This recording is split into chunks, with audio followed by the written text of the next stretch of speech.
Uvaženi poštovani gospodin Pjera Djetlić. Narodna skupština Republike Srpske u dvodnevnom je zasjedanju, razmatra informaciju o rušenju Ustava Bosne i Hercegovine. Burno je bilo sinoć u skupštinskim klupama, posebno tokom obraćanja poslanika Liste za pravdu i red Nebojše Vukanovića, koji je na kraju i udaljen sa sjednice. O svim dešavanjima na sjednici, ali i presudi Miloradu Dodiku, kao i mitinzima održanim u Banja Luci. U nastavku upravo govorimo sa Nebojšom Vukanovićem. Gospodine Vukanoviću, dobroveče i evo hvala što govorite za Dan uživo. Dobro večer, hvala na pozivu, pozdrav vama iz Malenog kluba za pravdu i red i pozdrav svi vašim gledalcima. Evo, prije nego što pređemo na ove aktualne teme, jeste li i danas izbačeni sa sjednice ili ste izašli svojevoljno kako bi se uključili u program N1? Vidjeli ste da sam izbačen odmah na početku, dakle ovo što sam doživio, vjerujte mi da ne pamti se ovo u istoriji parlamentarizma na ovim prostorima. Dakle, malo prije sam išao s našim kolegom da dam izjavu, pa ovdje nema interneta, što smo 200 metara. Dakle, takav brutalan linč, da to stvarno nisam doživio. Djevo žene starije možda 70 godina koje vas pljuju na ulici, dobacuju, gađaju vas flašama, izdajniče, potoriso. Dakle, ne znam šta mi nisu nagovorili. Isto tako sinoć Dodik je iznerviran mojom diskusijom, doveo svojih par stotina lojalista, predvođenih nasilnika. Čime je konkretno bio iznerviran kada kažete vašom diskusijom, šta ga je to konkretno, tako da kažemo, dirnulo pa da je reagovao gospodin Stevandić da vas udalji sa sjednice? Istina, dakle, prvo dok sam ja diskutovao, to je bilo jedna horko dobacivanje, dakle, da jedno 4-5 puta najgore moguće psovke on koristio, kao i Košarac, Amidžić, poslanici, dakle, to je stalno bilo neko dobacivanje ciljem da vas dekoncentrišu. Onda kad sam ja završio, Dodik je došao do našeg reda i počeo da nas psuje.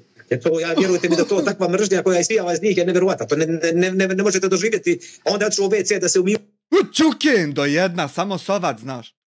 Se tamo nije vidio neke poslanike opozicije, toliko je bio iznerviran i dekoncentrisan. Dakle, nisam mu rekao nikakvu psovku, nikakvu uvredu, govorio sam istinu i podsjećao ga šta je on radio, jer ovo što se sad događa, on sije ono što je on sada žanje ono što je posijao. Ja se ne radim bilo čijoj presudi, niti bilo čemu lošem, ali da bi imamo pravnu državu, mi bi problem sa Dodikom i da ona nije zarobljena u rukama mafije. Mi bi problem sa Dodikom riješili još 2010. kad je bio onaj proces vezano za izgradnju autoputa, ili 2015. kad je otvoren predmet Nila i kada je 2 puta prebacio milione u Beograd da kupi vilu na Dedinju i 10 godina tužilaštvo Bosne i Hercegovine nije završilo tu istragu ni podiglo optužnicu. Dakle, to je najveći problem kod nas što ne funkcioniše pravosuđe. Ali ovo što on radi, to vam moram reći. A može li se reći da djelomično imamo pravnu državu kada se osvrnemo na današnju presudu? Kako je vi prije svega komentarišete? Je li ovo očekivano?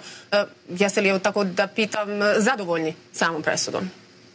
Pa nema šta biti, ja sam svu nepravdu suda BiH žestoko osjetio na svojoj koži. Meni je taj isti sud BiH skupa sa Centralnom izbornom komisijom zabrani izlazak na izbore 2016. zbog neke administrativne greške suda u Trebinju u kojoj ja nisam bio nimalo odgovoran. Uzeli su mi ogroman novac i u drugim presudama, tako da ja lično imam vrlo neprijatna iskustva sa tim sudom Bosne i Hercegovine, ali sam legalista koji je sproveo svaku odluku i svaku kaznu platio i ispoštovao. Što se tiče ove presude danas, ona je na neki način, imajući u vidu nervozu režima Milorada Dodika, strah koji njega isijava i ponašanje njegovih udvorica i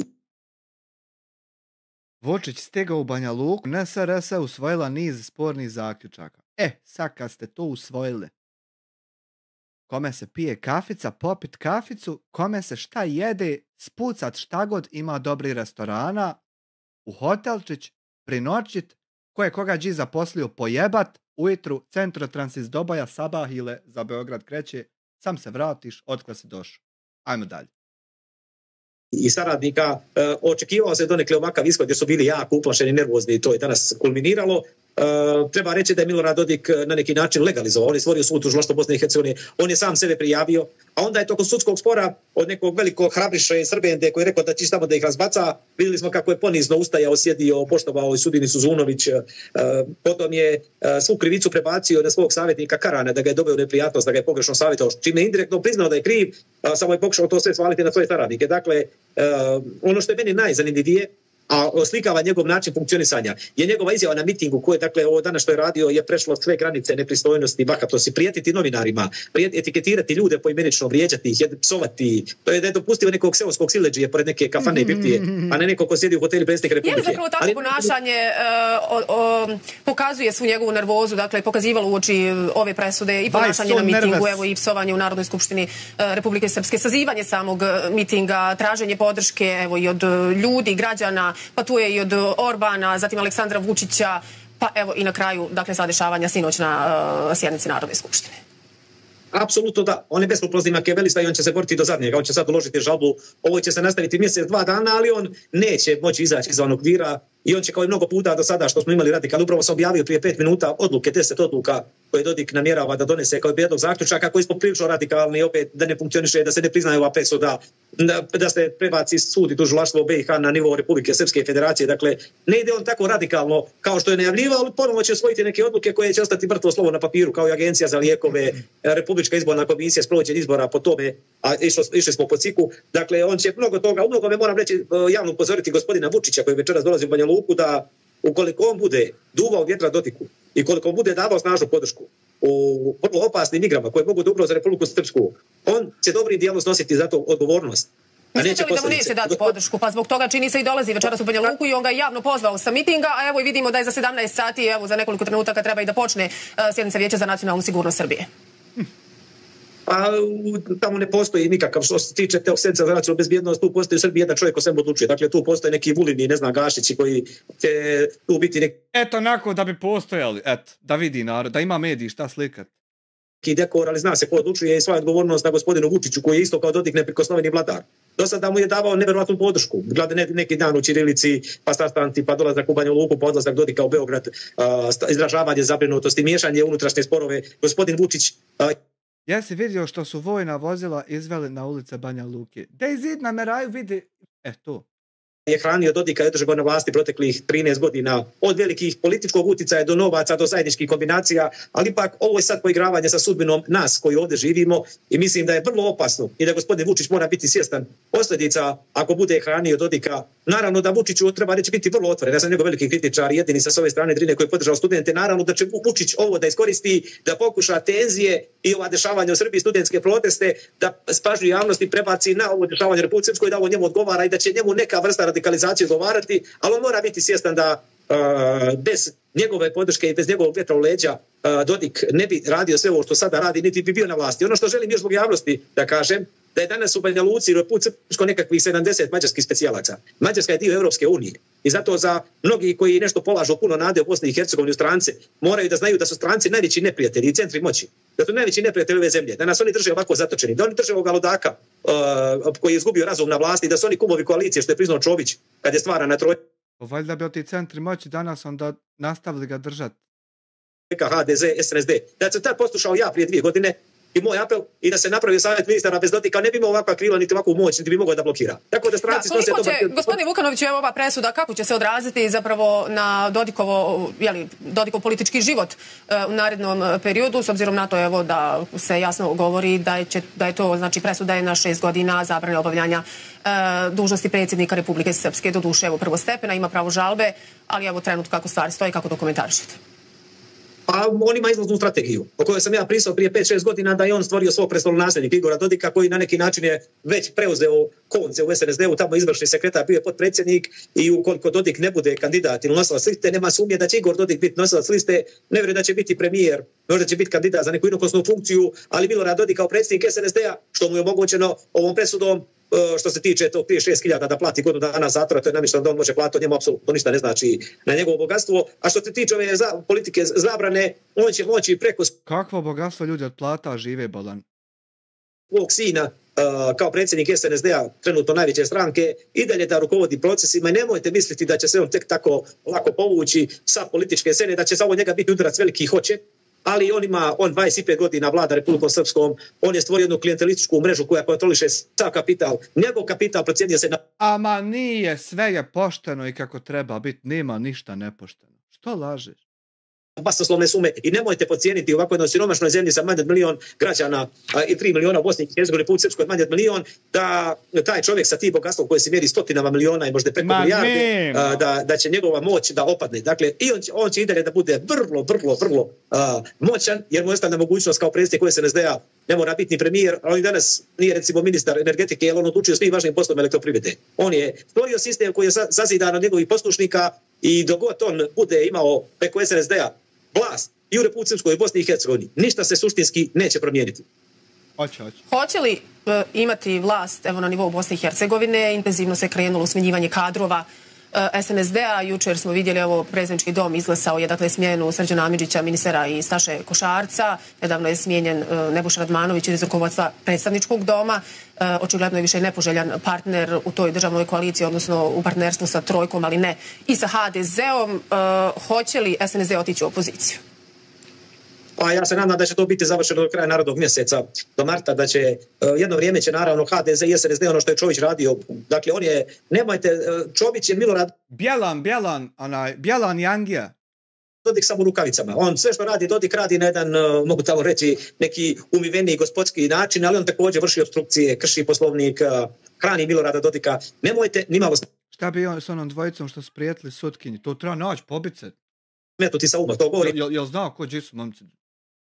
Nedavno ste vidjeli da je ne daj Bože, čestitao sam pobjedu reprezentaciji Bosne i Hercegovine, drago mi da se plasirali, ali da je recimo ono što se skandiralo u Jazinama, za dom spremni ubij Srbina, da je to bilo negdje u Sarajevu ili Zenici. Vi biste imali ovdje ratno stanje, ali on ne smije da spomene kad neko veliča ustaše, zato što je on kadar i kontrolisani Zagreb od strane Milanovića, koji je preko direktno i Plenković i preko njegovog advokata Nobila, bivše savjetnika Franja Tuđmana, dakle on je pod potpuno kontrolom Zagreba. I ono što se pokazalo sada je da je Milorad Dodik vitalni hrvatski nacionalni interes i njegov opstanak na vlasti. I to je ono što mnogo me ugrožava i što političari u federaciji, čije su stranke sjedište u Sarajevu, ne shvataju. Na njima je odgovornost. I ono što sam rekao prije mjesec dana, nas ima 5 u klubu za pravdu red, SDS, PDP, mi smo već riješili, vidjeli ste Babalj, bit će gospodin Vuković kandidat Domu naroda, znaju se ko su kandidati iz 3 stranke za koje za 3 ministra. Šta će biti sa Nikolom Špirićem?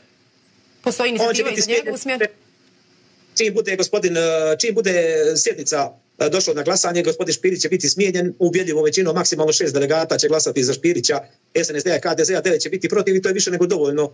To su 2/3, ne 2/3, 3/5 Doma naroda, a mnogo je veća većina u predstavničkom domu. Oni kupuju vrijeme, sad su vidite iskurali kao sela kada bude kandidat. Mislim da su najavili blokade, evo, Doma naroda konkretno kada je u pitanju ova sjednica, kada do nje dođe Jelena na kojoj se trebaju smijeniti, dakle, ministri Košarac i Amidžić. Jučer je Dodik rekao da SNSD-ovi kadrovi neće doći na tu sjednicu.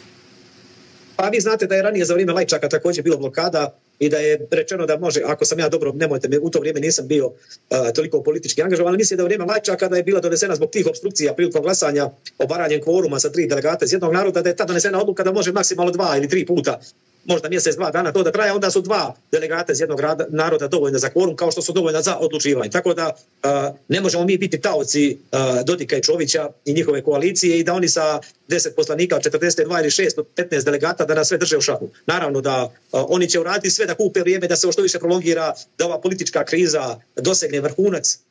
Preveliki utjecaj ovdje Zagreba i Beograda. Ja se nadam da će ova zemlja iznjedriti neku novu generaciju političara koji će voditi suverenističku politiku, da neće zavisiti od stranaca niti od regionalnih centara moći, već da će raditi u interesu naroda. Vidjeli ste da je Dodik neposredno prije presude predao ovim firmama iz Švajcarske koji hoće da vrše rudarenje litijuma. Dakle, on je spreman da iseli pola Majvice i da 10.000 ljudi ostavi bez zemlje i da uništi sve, da kaže, evo ja vama strancima litijum, treba li vama njemačkoj privredi. Samo vi sklonite Šmita, mene zaštitite. On kao do danas opstao trgovinom našim nacionalnim resursima, interesima koje je gotovo prodao i uništio, pretvorio nas u koloniju. I zato moramo voditi potpuno drugačiju suverenističku politiku i mi zbog toga smo iz Liste za pravdu i red po priču usamljeni. Ne odgovaramo ni Beogradu, ni Zagrebu, ni Briselu, ni Rusiji, ni Vašingtonu, zato što oni imaju svoje interese. A ja mislim da naši interesi trebaju biti na prvom mjestu, a to je normalizacija odnosa.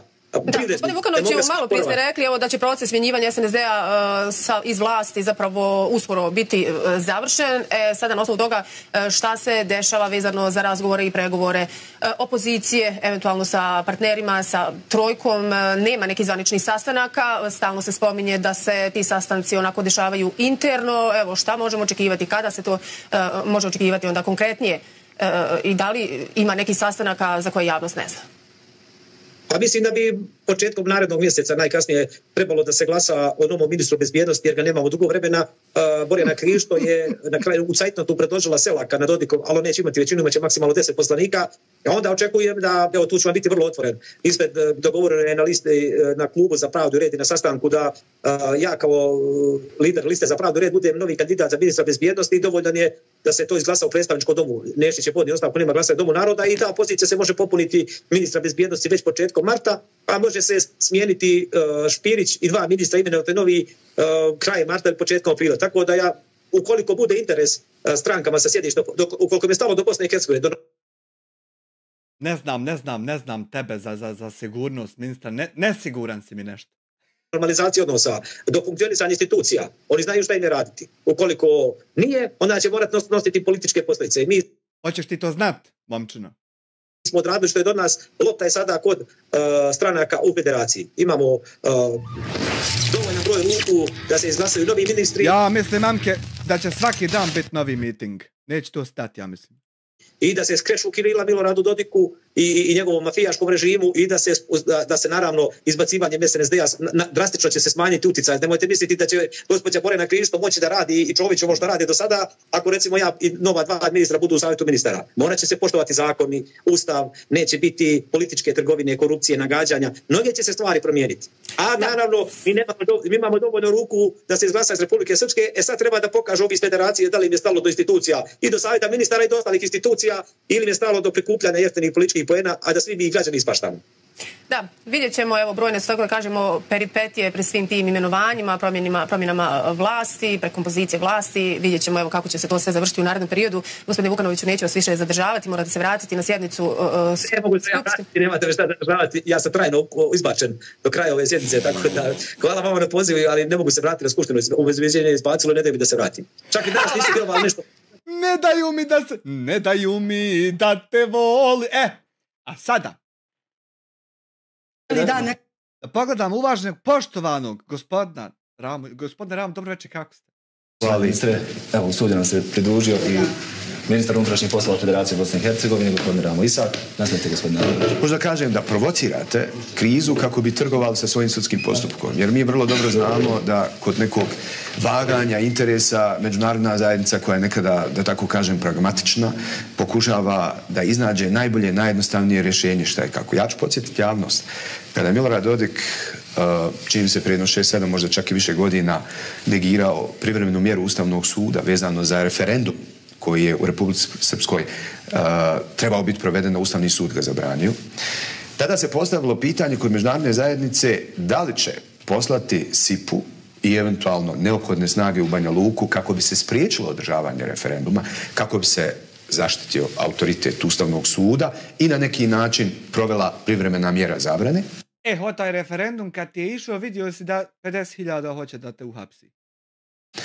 Međutim, u tim nekim sigurnosnim provjerama došlo se do zaključka da bi u stvari provedba privremene mjere Ustavnog suda najvjerovatnije izazvala neželjenu posljedicu, zaista otvoreni oružani sukob, koji nije toliko vrijedan provedbe odluke Ustavnog suda, pa smo onda na drugoj strani odlučili da ta referendum ostane neustavan po slovu odluke Ustavnog suda, znači donijeti jedna pragmatična odluka. Međutim, u jednoj pravnoj demokratskoj državi koja raspolaže sa efektivnim monopolom sile, ta stvar se vrlo jednostavno rješavala. Međutim, Bosna i Hercegovina nije još u tom kapacitetu. Ministre, samo ćemo kratko u Banja Luku. Kolegica Helena Javor Ibrahimbegović je u Banju Luci. Kolegice Helena, čujemo li se kakva je situacija na ulicama Banja Luke?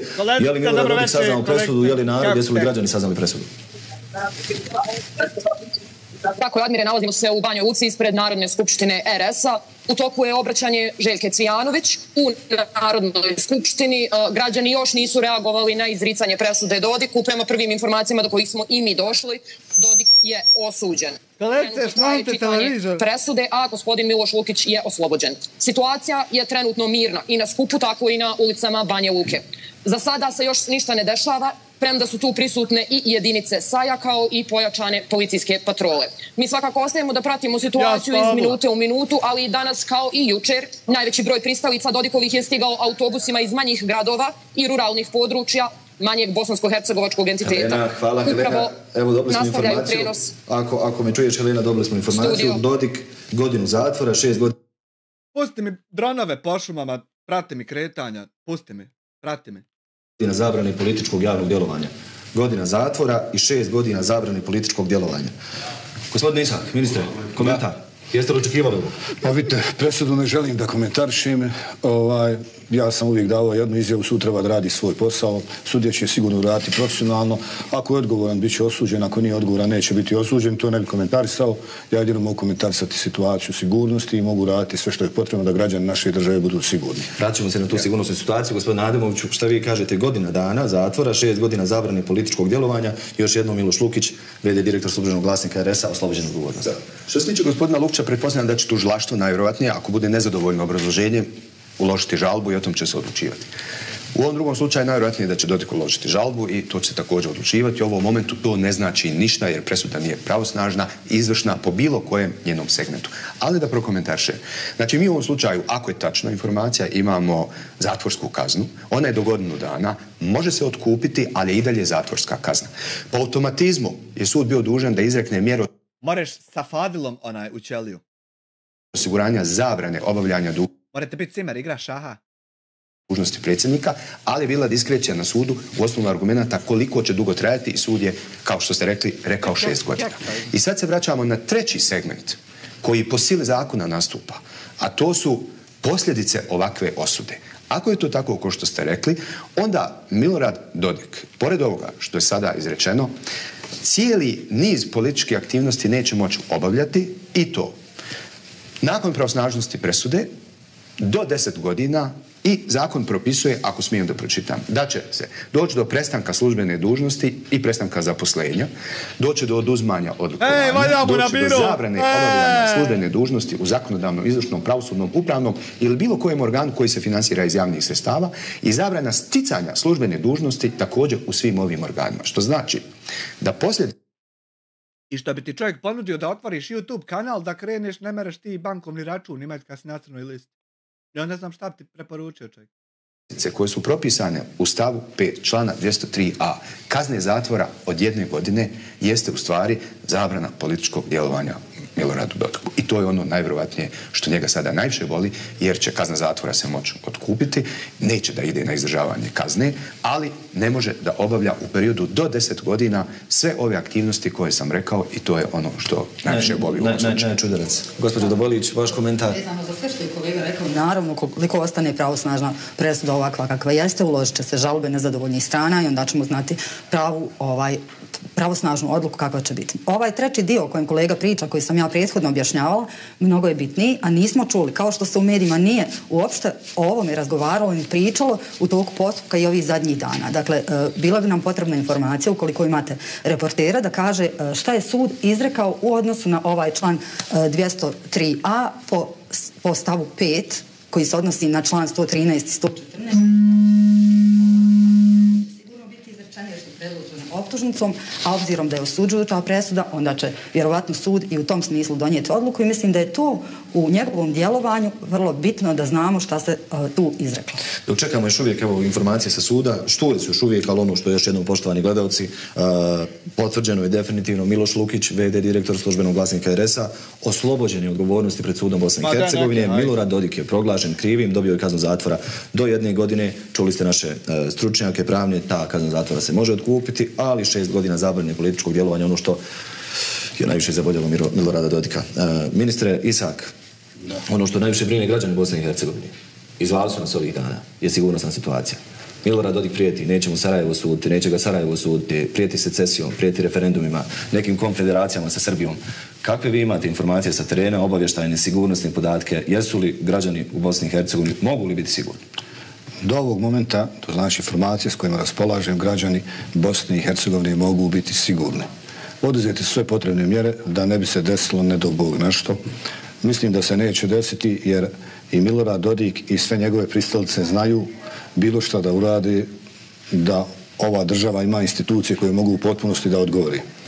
Mi danas nismo morali angažovati toliki broj policijskih službenika zbog ove presude i to nije bilo potrebno, ali zakon kaže da se to mora uraditi i iz tog razloga je samo to urađeno. To znači praksa policije je da u momentima kada se dešavaju određene aktivnosti na teritoriji Bosne i Hercegovine koje na neki način mogu uznemiriti građane ili da li su to neke manifestacije kao fudbalske utakmice i tako dalje, da se mora angažovati određen broj policijskih službenika i to je urađeno. Naši policijski službenici su profesionalci, oni će u potpunosti odgovoriti svim svojim zadacima, kapacitete posjedujemo, institucije će uraditi sve što je potrebno. Jesu razgovarali sa NATO-om? Jesu li oni ponudili pomoć? Sa svim potrebnim je razgovarano, svi su ponudili pomoć, nama u ovom momentu nije potrebna pomoć, tamo gdje smo smatrali da neke stvari treba poduzeti, već su poduzete, tako da svi oni koji su trebali da urade vezano i za operativni dio i vezano za ovaj politički dio urađeno je, tako da, evo, možemo reći, vidite, incidenata uvijek ima, uvijek se može desiti neki sitni incident.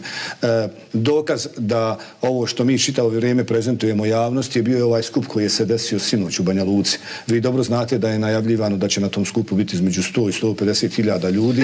Mi smo 25, na kraju na 25. Pa ne pravi youtuber skup, nego Dodik propali.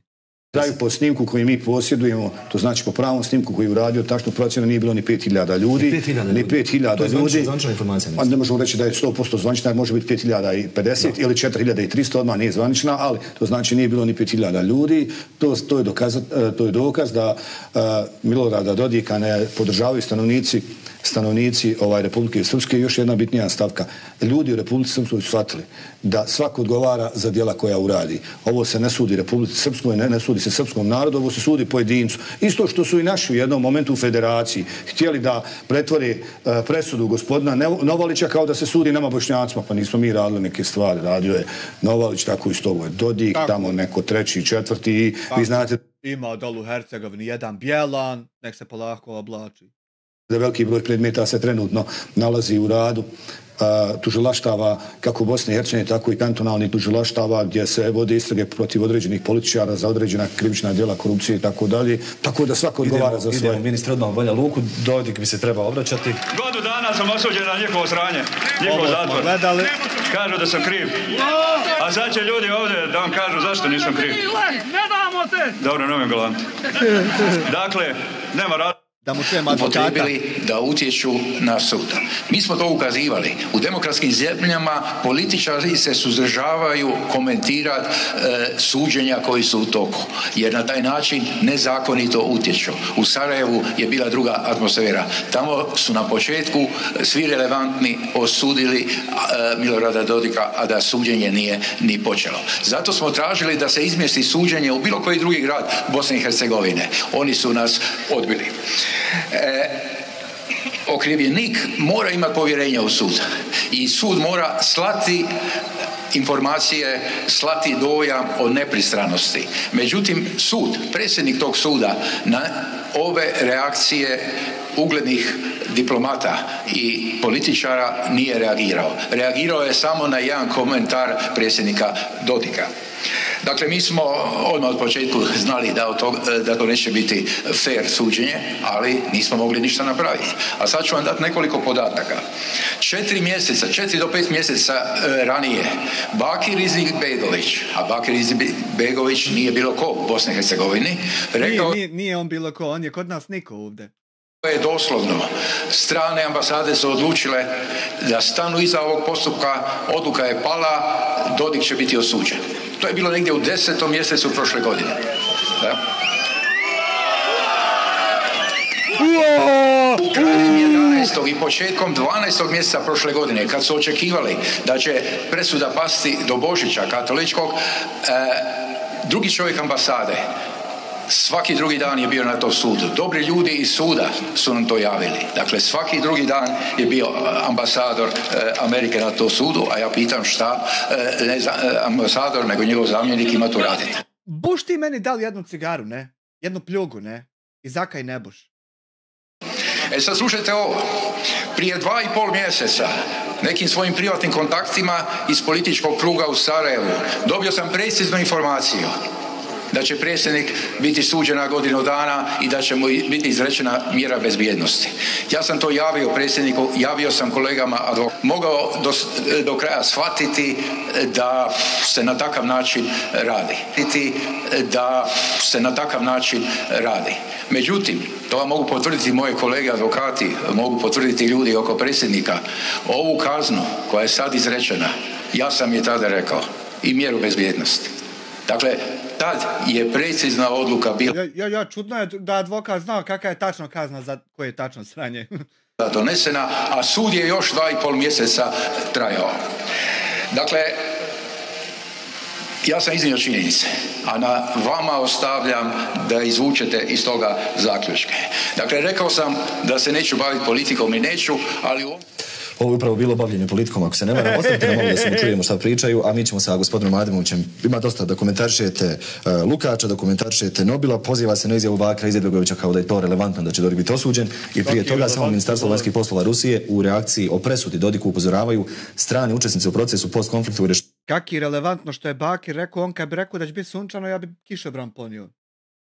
U Bosni i Hercegovini, državama u regionu i cijeloj svjetskoj zajednici, malo kasnije. Ako bude donesena presuda o krivici, a donesena je, onda su katastrofalne posljedice po situaciju u Bosni i Hercegovini i na cijelom Balkanu neizbježne. Evo prvo komentar na ovo, pa da završite. Pa ja bih prije svega rekao da je meni jako drago što je danas ministar potvrdio da je sigurnosna situacija na nivou i da se građani ne moraju u sigurnosnom smislu brinuti. I na kraju krajeva drago mi što je to ministrov kolega u Republici Srpskoj potvrdio i pozvao svakog građana Republike Srpskog javnog dužnosnika na mir i dostojanstveno ponašanje. Druga teza koju ja zastupam jeste da bez obzira na ovakvu presudu, čak i da je bila oslobađajuća, nas je očekivala politička kriza, kako u smislu reakcije raznih aspekata međunarodne zajednice, diplomatskih predstavništava, tako i unutar Bosne i Hercegovine. I mislim da je vrlo bitno da sada oni kod naše javne vlasti u Bosni i Hercegovini mudro povlače poteze u saradnji sa međunarodnom zajednicom i uredom visokog predstavnika kako bi se izbjegla eskalacija političke krize i kako Bosna i Hercegovina ostala što funkcionalnija. Što se tiče sad ovih reakcija, ovo je očekivano. Milorad Dodik osuđen, se ponaša malo kojađena mlada sa svojim advokatima, ali mislim da jedini odgovor... Ja ništa pravno nisam čuo. Pa smiju, oni imaju pravo na slobodu govora. Evo da se pozovemo na uvod. Međutim, kažem, nije baš dostojno advokata bez obzira. Sloboda govora. Kada ti kažeš da je moja država logor, ja tebi kajem da te trese nejebica. Slobodu govora imamo. I nemoj s ti ljut, viš da se ni ja ne ljutim. Što gospodin Nobilo nije zvančan advokat, već je konsultant, da na ovaj način na javnim skupovima iznosi ovakve stvari. Oni imaju u skladu sa zakonima Bosne i Hercegovine, imaju pravo na žalbu, trebaju da je napišu, o tome će dobiti odluku drugostepenog vijeća suda BiH, kao što bi je dobio da se to dešava u Republici Hrvatskoj. Prema tome treba da se ponašamo civilizovano i oni trebaju da se ponašaju civilizovano, jer su oni dio pilota Evropske unije, tako da pretpostavljam da u tom smislu će ispoštovati sve ovo što treba. Ali kažem još jednom, mudrost u ovom momentu izbjegavanja političke krize u Bosni i Hercegovini je možda prioritet prioriteta, a siguran sam da će naš ministar zajedno sa međunarodnim partnerima osigurati građana Bosne i Hercegovine da ipak mogu koliko toliko mirno spavati, mada ja zbog 90. godina ne volim taj izraz. Treba biti oprezan u svakom slučaju. Hvala vam puno gospodine Adimoviću i poruka na neki način svim ljudima iz... Pošaljite jednog, nek gleda Uvučića dok spava. Nek gleda, čita ovako vrijeme, nek gleda u njega. Ako ga oči zabole, nek ga drugi zamijeni. Dok se ne probudi, nek gleda u njega.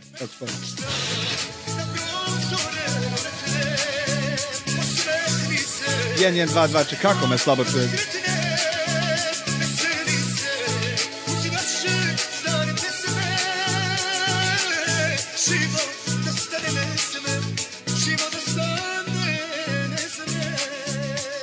Prodajem jeftino šatore, pola noći korišteni samo. Jel to još i mecu, hvala na 10 eura, jel to kad se čekao one iPhone novi da izađe? Jednog i iz drugog entiteta da pogledaju sve ono što ste pričali, što ste objašnjavali, da shvate zaista šta je prava realnost, a ne da slušaju neke političke izjave, neka huškanja, neke proizvoljna tumačenja, konstataciju o tome šta je Schmidt, nije li Schmidt, OHR, Dejtonski. Da, upravo tako, ne smijemo upadati u klopku i nasjedati na ove političke provokacije koje su nedostojne ovih ljudi. Moramo biti mudri, držati se principa, ustava, prava, zakona i evropske prakse, jer je to... Što ovaj kulturno učeruje? Ko je ovaj? Jedini odgovor na ovakvo ponašanje. Hvala vam puno gospodine Adimoviću. Vi slobodno možete, pošto imate obaveze, vidjet ćemo se možda čak i za vikend u ovom studiju, da ovo sve kad budemo imali presudu pa da sve protumačimo. Ministre Isak, ne znamo dakle krenite. Evo Nobilo poziva se na izjave Bakira Izetbegovića. Tražio je neki drugi sud, neki drugi grad. Vaš komentar na sve ovo što ste čuli? Ja mogu shvatiti da čovjek kao advokat govori neistine i koristi to da bi odbranio svog ranjenika u sudnici. Ja to mogu shvatiti da je to uradio u sudnici, imao bi neki interes izaći na javni skup i govoriti neistine. Pod jedan, nijedan političar iz federacije, bar ja kako pratim, a evo nismo komentarisali da li je neko kriv ili nije. I nikad neću komentarisati to, znači ne želim komentarisati bilo kakvu presudu o bilo kome da se radi, ne Miloradu Dodiku, da se radi o bilo kome, to je prva stvar. Druga stvar koja mi nije jasna, neko kaže da je Republika Srpska sigurna. Ja sam rekao da je Republika Srpska sigurna. Republiku Srpsku niko nikad nije rekao da će napasti, da će nanijeti bilo kakvu štetu stanovnicima Republike Srpske. Republika Srpska je dio Bosne i Hercegovine, cjelovite države. Građanin Republike Srpske kao i građanin Federacije i Brčkog distrikta moraju biti isto sigurni u Bosni i Hercegovini. Niko ne može da ugrozi stanovnike Republike Srpske, ni to neko želi. To znači ne trebaju davati nepotrebne tenzije, iznositi neke nebitne stvari. Suđenje Miloradu Dodiku je suđenje Miloradu Dodiku. Suđenje Isak Rami je suđenje Isak Rami. Šta sad sutra će o mene suditi, reći ovaj Ramo Isak? Suđenje Hadžić Amiru je suđenje Amiru Hadžiću. Ministar unutrašnjih poslova Federacije, vi ugrožavate policiju Federacije, ali to tako znači? Mislim da to nije u redu. Ali znate što je problem? Reže, pripremite nam kolegicu Amilu, ona je izašla iz sudnice, nju ćemo u fonu. Samo da vidimo, čuje li me Amila, čujemo li se? Amila Idrisbegović ispred suda Bosne i Hercegovine. Amila, čujemo li se? Amila! Amire, čujemo se, nadam se da vi mene čujete. Ekipa televizije nalazi se ispred suda Bosne i Hercegovine. Upravo smo ispred i Milošu Lukiću. Milorad Dodik osuđen je na godinu dana zatvora i 6 godina zabrane obavljanja dužnosti predsjednika RS zbog toga što je svjesno potpisao ukaz i znao da krši odluku visokog predstavnika, znajući da je to krivično djelo. Miloš Lukić... Nepoznat broj zove policiju. Halo, treba vam policija na Novo Istoka. Oslobođen je optužbi za kršenje odluka visokog predstavnika. Izvini, kada si rođen ti? Iz razloga što je ukaz potpisao, samo moment da nađem datum. To je problem u datumu, znači to je uvađenje u stvari objava u službenom glasniku, ako se ne varam, Amila. Jeste objava u službenom glasniku kada je potpisano, on zvanično nije bio v.d. direktor službenog glasnika, još uvijek se vodila druga osoba, on je zvanično preuzeo dužnosti 14.7. Zbog toga sud Bosne i Hercegovine nije imao razloga da ga osudi, iako je postojala mogućnost za drugo krivično djelo, ali oni nisu imali mogućnosti da to uvrste ponovo u optužnicu. Milorad Dodik, ovdje trebam policija Dobo Istoka da prijavim ovog streamera. Izvini, kada si rođen ti? Također morat će platiti sudske troškove u iznosu od 500 konvertibilnih maraka, dok je Miloš Lukić istih oslobođen. Vrijeme žalbe je 15 dana. Admire, ako je to dovoljno informacija, toliko za sada, probat ćemo da i putem kamere uskoro uključiti. Znam da je problem sa vezama, ono što nam sad najpotrebnije, donese nam taj snimak sa suda, tih 10 minuta koliko možemo dobiti da vidimo kako je to izgledalo i ako je moguće naravno neki otpravak presude, ne znam je li to moguće dobiti da provjeriš tu... Evo, upravo idu neke izjave, tako da... Važno, Milo, mi nastavljamo... Čućemo se, Mila, kasnije... Enver Kazac, profesor, doktor, hvala vam puno. Ja ću vas predstaviti kao političkog analitičara, možda ste vi puno više od svega toga i molim vas, evo za početak, dajte mi odmah komentar. Milorad Dodik, kazna zatvora u trajanju od godine, može otkupiti, 6 godina zabrana političkog djelovanja. Miloš Lukić, čuli smo šta je u stvari bilo, ne znam jeste li svi uspjeli čuti, Miloš Lukić navodno nije bio zaveden, nije bio imenovan kao VD, tako je, i da je zbog toga oslobođen. Na jednom snimku sa suđenja u onih 10 minuta čuli smo stav odbrane i to je eliminatorno za počinjenje krivičnog djela. Znači, to je propust opet možda tužilaštva, iako nije šta je moglo tužilaštvo uopšte raditi kada taj koji je bio imenovan nije potpisao. Vidite, hajte da ne bude neozbiljno, da sad čitamo da pročitamo to o čemu se radi. Želim da prokomentarišem, potpuno sam saglasna sa retorikom ministra koji ispušta loptu i mislim da je potrebno da se spusti lopta. Potpuno je nepotrebno. Svi ovi suvišni komentari koji smo čuli. Treba se vratiti u pravne okvire, trezveno razmišljati, shvatiti sudski proces, postupak i postupati onako kako to pravo nalaže. Veoma mi je zaparalo uši jedna izjava gospodina Nobila gdje je rekao, ja sam evo zapisala, sud nije reagovao na komentare političara. Sud ne može i nije dužan da reaguje ni na šta osim onog što se dešava u sudnici i osim onoga što se nudi kao dokaz u sudnici. Dakle, ovo je potpuno jedan komentar koji izlazi izvan okvira sudnice. Smatram da mi kao advokati, kao pravnici trebamo ovdje da smirimo situaciju na način da objasnimo i građanstvu i ljudima koji nisu pravnici da je ovo jedan postupak koji apsolutno nije pravosnažan. Ništa nije konačno, imaju pravo za obje strane i tako će i biti. Dakle, nepotrebno se diže tenzija, po mom mišljenju nepotrebno je podignuta i prethodnih dana, jer ovo je jedan normalni sudski postupak. Gospođo Doborić, prije što pređemo kad s vama razgovaram, molim vas, postoji zabuna sada jedna u javnosti, u medijima najviše. Nije sada jasno je li sud Dodiku zabranio 6 godina djelovanja na poziciji predsjednika RS-a ili je to 6 godina zabrana za svaku političku javnu djelovanje. Ja sam vas to zamolila, možda me niste shvatili. Kada bude reporter, jeste to objašnjavamo sve vrijeme. Dakle, izrečeno mu je onako kako je nama preneseno. Mjera zabrane obavljanja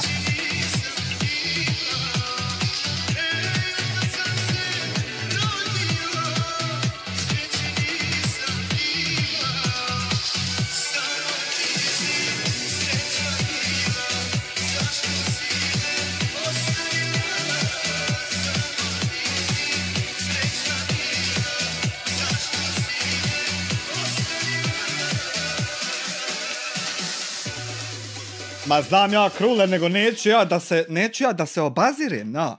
Gledam ja, Iljaš, 7 eura, ode Dodo, Bjelan, nek se pripremi dole na kamenolomu.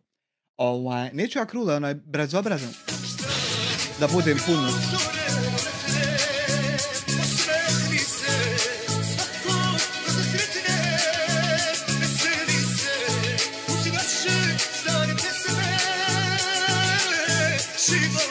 Ne mora se sad sve komentarno.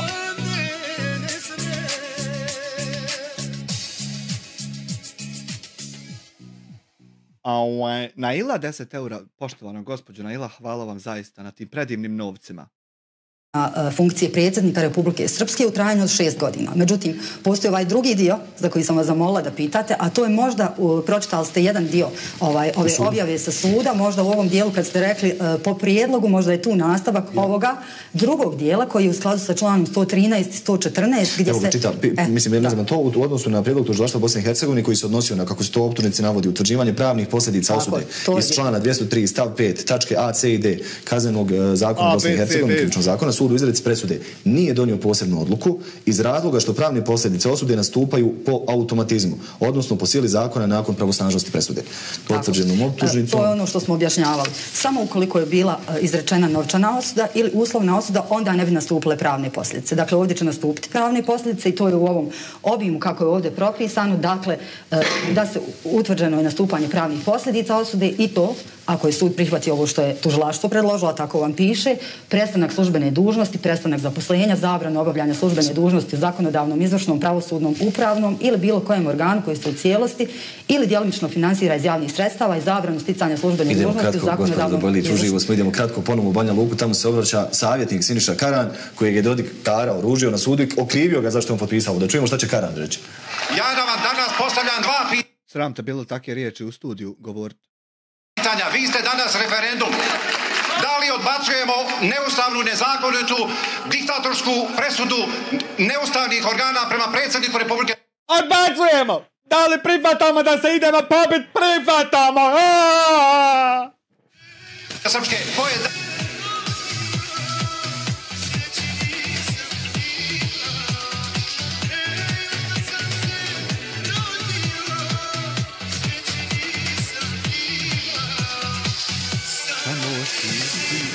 Sreća bila, zašto ti me ostavila?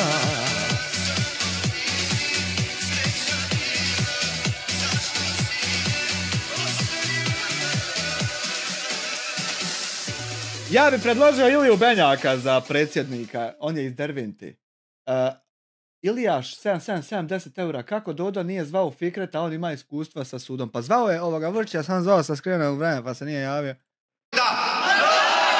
I postavljam vam drugo pitanje. Da li je predsjednik Republike Srpske danas vaš ponovo biran Milorad Dodik? Ne mora biti danas zato što je suđenje danas imao, nije imao izbore.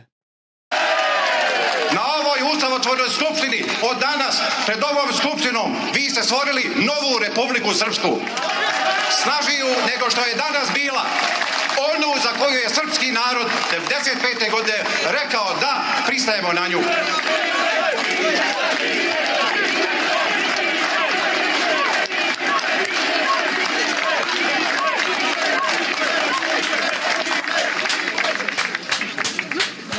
Hvala gospodinu Karanu. Zamolit ću srpskog člana predsjedništva i predsjedavajuću, gospođu Željku Cvijanović, da nam se obrati.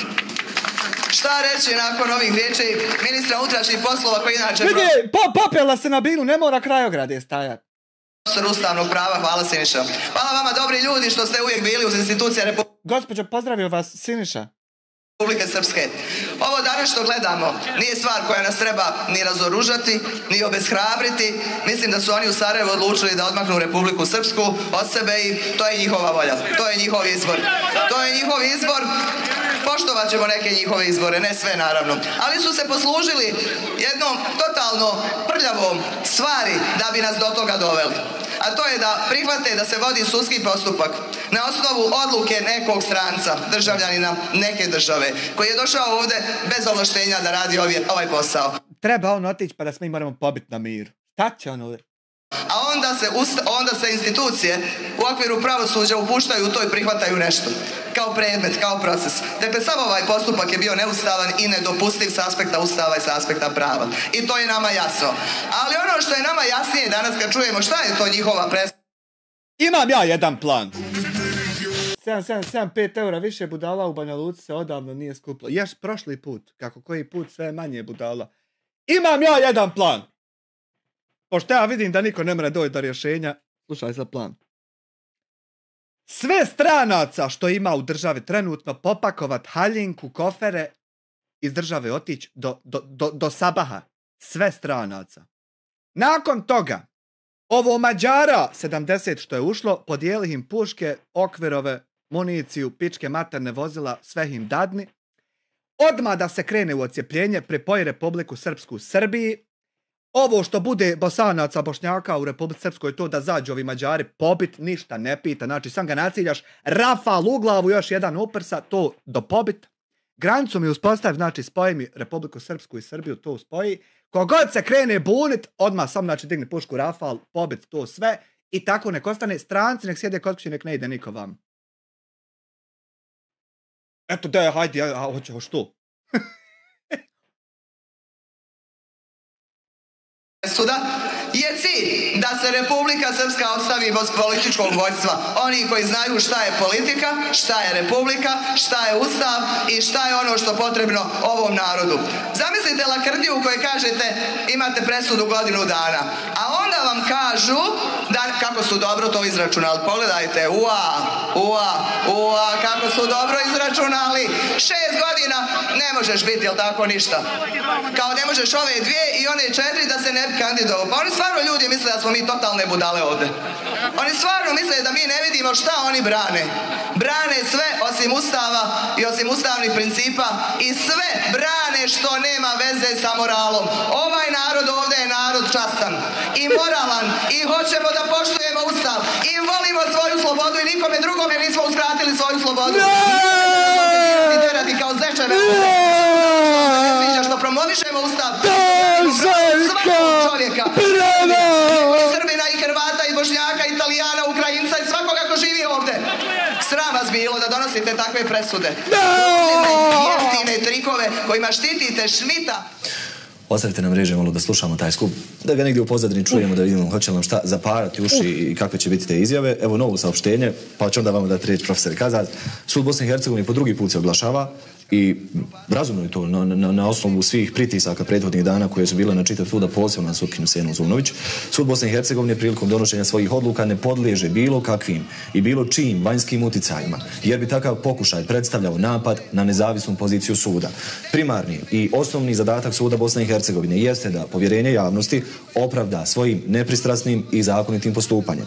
Sudijska etika i odgovornost podrazumijevaju obaveznost postupanja u skladu sa zakonima, pravilima i principima pravde, kao i očuvanje povjerenja u pravosudni sistem.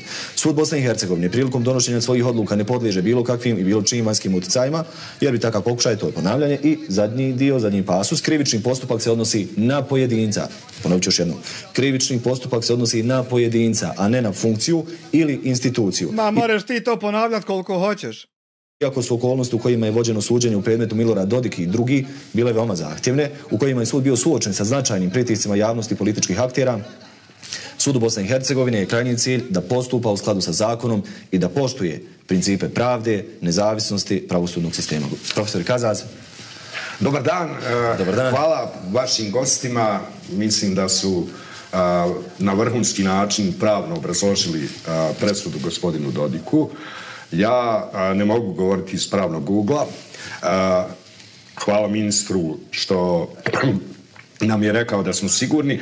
Ja mislim da je ovo početak oslobađanja Republike Srpske od Milorada Dodika kao čovjeka koji je zastupao secesionističku politiku, porušio Ustav Bosne i Hercegovine, vodio Republiku Srpsku u ekonomsku propast, prožeo je korupcijom i kriminalom, doveo je do ruba demografske katastrofe. Drago mi je da nema opozicije na ovom skupu i da je opozicija jučer u parlamentu, predsjedničkom domu parlamenta Bosne i Hercegovine izglasala smjene Dodikovih kadrova. Ono što je veoma jasno jeste da pobuna krasnih studenata, a sad svenarodna pobuna u Republici Srbiji protiv režima tamošnjeg predsjednika je delegitimirala, dakle potpuno poništila srpski nacionalizam. Taj nacionalizam nema uporište. Mi možemo očekivati da će Dodik proizvoditi političku krizu. Samo profesor, kada ste kod Aleksandra Vučića, zakazana je sjednica vijeća. Ko nam to dodu naljuti, svaka druga riječ musliman, ljudi polako, on je čovjek u godinama. Ovo i argumenti i ova priča je na levelu kad nam je Ilija Benjak objašnjavao da nije trebao dobiti kaznu za laganje. Eto, otprilike slično zvuči. Rangirani, dakle, to je zakon. Tek onda mogu da idu odluke, pravilnici, zaključci, ne znam nija kako se to rangira. Ništa ne smije da bude protivno Ustavu. Ustav Bosne i Hercegovine nema ni suda, ni tužilaštva. Pa su nas u neko vrijeme ranije, ja mislim onaj Petrić, opet iz germanskih zemalja, opet Švabe i opet jebeni Njemci koji nam dođu i kažu nametne zakon o sudu i tužilaštvu. Pa nam kažu i meni i drugima prvo ga usvojite pa ćemo onda možete da ga mijenjate. A onda zaprijete svima da ne smije da se mijenja. A onda kažu muslimanima to je u vašu korist. Pa nema promjene. Pa opet lažu. Pa sve lažu. Pa nam pričaju to je stabilna Evropa, vidite. A ovo muslimanima uporno. Muslimanima. To ti je ko kad Berlinac terorista govori glista. Eto, to ti je isto. Da je mrtvac, sam što nije kljopnulo. Koji mi put dok krećemo? Koja je Evropa? Kakva je Evropa? Pa evo, svi naši koji žive tamo, šta vam kažu? Kako im je danas? Pa to nije Njemačka od prije 10 godina. Niti Evropa od prije 10 godina. Evropa nema lidera, nema sirovina, nema ni podršku Amerike kao što danas vidite. U sukobu je sa jedinim sirovinskim resursom, to je Rusija. Evropa nema ništa. Ko sam ja da određujem levele, ama čemu ban? Ovdje može čovjek pitati šta god poželi. Ko sam ja da određujem levele, pobudalio sam od igrica kad budem predsjednik nekog bilo kog naroda, onda se javi pa dodjeljuj levele. Evo ja nisam ničiji predsjednik, a ja se ipak javljam i dodjeljujem levele. Zašto? Zato što sam ja youtuber Bosne i Hercegovine koje svoje mišljenje iznosi. Ja to pravo imam. Ako ti želiš to pravo meni oduzeti, možeš reportati live stream, nazvati policiju, nadrogirati se pa me doći pokušati ubiti ili argumentovano mi postaviti pitanje. Ja sam za bilo koju od ovih opcija. I oni pričaju i dalje da oni nešto mogu da urade. A ono što pogađa mene i sav ovaj narod ovdje što pokušavaju da od nas naprave da smo bitange niže vrijedne koji ništa ne razumiju i kaže mi smo za vladavinu prava. Ovo vam je vladavina prava. I kad im to kažete, neće ni da razgovaraju s vama. Samo prečute. Kakvi su to bezlični ljudi? I kakva je to bezlična pokušaj da godinama ovdje nameću? I kad im Dodik kaže ne može, on kaže ovo s ovim se ne može razgovarati. Pa on samo mogu razgovarati oni koji kaže da može, izvinite. Imate li nešto novo? Šta treba da uradimo ime vas? Eto, to Milorad Dodik nije. I zato je moje stradanje. Zato je to bilo. I kad su tražili policiju Republike Srpske, zato je Milorad Dodik se isprsio pred onoga, da Bog da mu zemlja kosti izbacila onoga Pedija Ježdavna, koji je namećao reformu policije. Pa su stao pred sve njih i rekao nećete dobiti. Pa su otišao u Ameriku kad su me uslovljavali da to uradim pred Brncom, pa nisam pristao. Pa danas imamo policiju Republike Srpske. Pa danas i prije godinu dana, kada su htjeli da nam otmu imovinu, puteve, šume i sve ostalo, sve zgrade javne koje su napravljene do 92. trebale da budu u vlasništvu Sarajeva, a da mi onda njih nešto molimo ovdje, za ovu zgradu, za bilo koju zgradu i da im nešto mi tražimo od njih. Pobudalio. Kad sam rekao ne može, budete otkrenuli tim putem, istog trenutka ćete imati nezavisnost. I kad su vidjeli da ga nek vidi da mora i njega neko zajeba. Lopov Handaga vratio se polako opet na stado, a vjerovatno će se vratiti u šumu, sam polako. Ja nisam ni za što kriv. Vidiš da se sortira svako gdje mu je mjesto. Ali ćemo... Ja ne tražim da iza mene prestane napraviti... Oni misle da ćemo mi stati 3 dana, da će to sve leći. Da će ovi koji su sakrili ovdje u restoranu iz opozicije, koji sada gledaju... Ova 3 dana što je ovdje rekao, ta 3 dana nemoj Hamdija ići, nego sljedeće hefte. I sprdeš. Ili onaj nekonsolidovani Vukanović koji tam stalno nešto... Pa onda nam kažu, eto, Zmajo Šifova je bio ovdje, da, evo ga ovdje. Ja ga znam 50 godina, 30 godina ga znam. On je osebujan, on ima svoj život, ima svoj nastup, ali ima i svoj model. U čemu je on različit od Borenovića ili bilo koga drugog? Zašto vi želite na tome da napravite nešto? Jer hoćete da za vas sve koje ne znate da kažete kako smo ovakvi ili onakvi. On ima svoj život, ima njegov život da se poštuje, a ne da se s tim sprda, kao što rade oni. Oni krelci koji sjede tam neki, kako se zove onaj Vukanov govnar, onaj. On je uvatio kao nešto, smije se, kaže, eto nije vas bilo, kaže sinoć, i tako, bilo. Mene bi sramota bilo, ne bi imao bolan, sramota me napolje bilo izići da dovedem u ovakvu situaciju, ja Ramu Isaka, ja Denca Bećiravića, stid bi me bilo, eto, ne mogu gledati u sebe. A neće da vidi ovo je njemu malo. On usput ne može da govori pred 10 ljudi, da ga slušaju. Dobio sam jednu odličnu sugestiju iz režije. Kolegica kaže sreća pa je Dodikov čovjek, predsjednik Raka, jer da je neko drugi opsovao uživo prijenosu, sigurno bi bile rigorozne kazne, kad Dodik psuje, a njegov je čovjek na čelu Raka, onda se to... Joj, Marel, meni čovječe Dodikove, kakva kazna, ja isto sujem u prijenosu uživo. Ako more meni kakva kaznica... Kroz prste gleda. Profesor Kaza, vas smo preknula, a vi jedno čeka... Nešto, što je? I ne zbog moje pozicije. Ja znam šta ću da radim. Meni je podrška naroda potrebna. I ja ću ići do kraja. Ono što mi je važno, neki su možda vidjeli, imao sam 2 telefonska poziva. Jedan i prvi je bio od Aleksandra Vučića. Podrži i kaže da stoji iza Republike Srpske i iza nas. Zato vas molimo jedan zaista uzvik. Živio Aleksandar Vučić! Živio! Hvala. Drugi poziv je bio od moga prijatelja Orbana, koji mi isto tako rekao. Ja pozivam Aleksandra Vučića da večeras ili sutra dođe ovdje u Banja Luku i da dogovorimo kako... Čovjek prinudno sletio, ne znam kuda mi je letio, i odmah krenuo za Banja Luku. Ćemo i šta ćemo. Prije toga moramo njemu... Doda priča, ja ništa ne kontam, možda priča na njegovom srpskom. Ovih 5 iza njega kontaju, ne moramo mi kontati. Znači ja bih samo postavio pitanje. Gospodinu Dodiku, da li vi na miru puštate ljude da rade svoj posao? Tako, šta i patorate? Dugove u bankama na račun potinjate maraka da vrate dugove. Pa opet podvilj. Da li tako omogućujete da rade svoj posao? Ili možda nekako drugačije? Ovdje. Vi dajete pare u budžet zbog čega se oni plaćaju. Reći ću samo sljedeće. Ovih dana ćemo raditi neprekidno u ovoj skupštini. Ovo jeste prvostepeno. Ali drugostepena ista. Isto je. Kadija te tuži, kadija te sudi, kadija te ponovo otvara ili zatvara i tako. I kadija ti oglaba na kraju.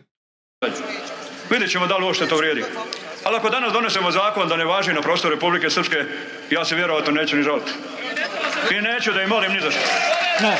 I u tom pogledu završavam. Nemoj, ali sutra u 10 ako te nazovu ti pun rezervar i pravac. Imamo tu priču. A o Senju Zunoviću čuće se narednih dana.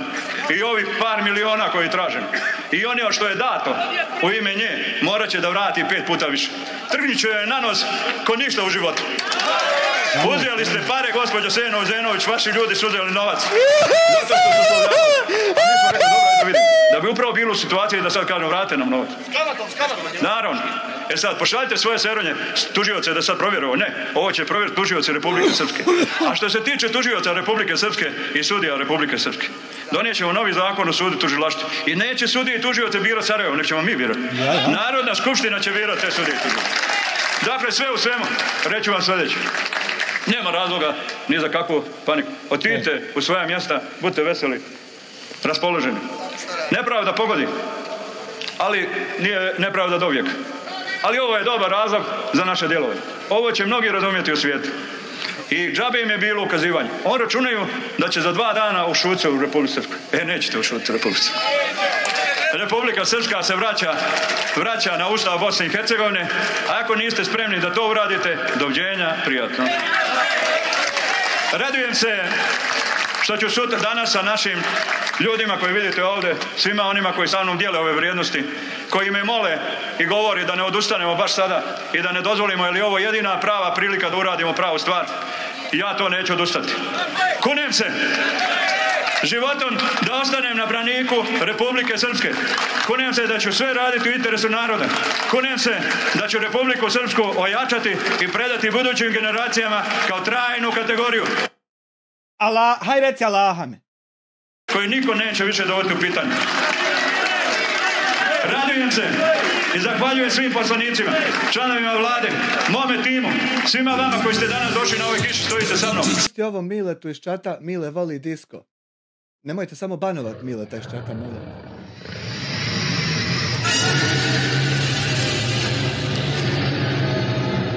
Mile, nećete banovat Mileta iz čata, nego Mile mora shvatiti kako se zove, da i Mile ima pravo ovdje doći komentarisat, a i ja ću njemu, na primjer, imat pravo doći komentarisat kad bude live-u. I bit će on Mile, YouTuber iz Republike Srpske, a ja ću biti Amer, YouTuber iz Federacije. A neće sad biti ovo dio Federacije YouTuba, a tam dio Republike Srpske YouTuba. Znači, nećemo se tim retardizmima baviti na nivou Dodika i Bake Praseta. Nego će ovdje fino biti ko u normalnim državama. Znaš, Mile. Znači, nećemo se mi, ništa nije tvoje, niti je moje, niti ćeš ti ići kud šta uzimat, niti ja kud odo šta uzimat. Nego ja tebi imam pravo doći, ti meni imaš pravo doći, a ko je lopov, on se istražuje. Nećemo, te rasprave nećemo voditi.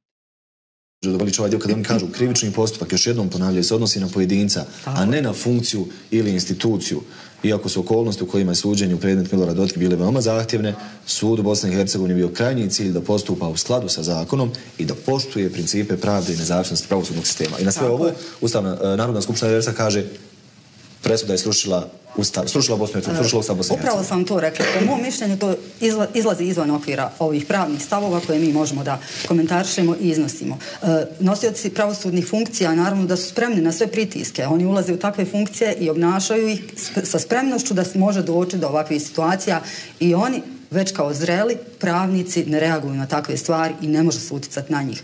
Vidite, mi imamo kratke izvještaje sa suđenja gdje smo mogli da vidimo da se održava dignitet suda Bosne i Hercegovine i sudije i svih stranaka u postupku kroz sudiju koja je sudila i koja je to pokazivala tokom cijelog postupka. Sada imate i saopštenje suda Bosne i Hercegovine, ali najvažnije, i ja bi ostala u tom okviru, da se pridržavamo presumpcije nevinosti, dakle ovo je prvostepena odluka, bit će pravo žalbe, vjerovatno će se žaliti obje strane i onda ćemo vidjeti šta se dešava.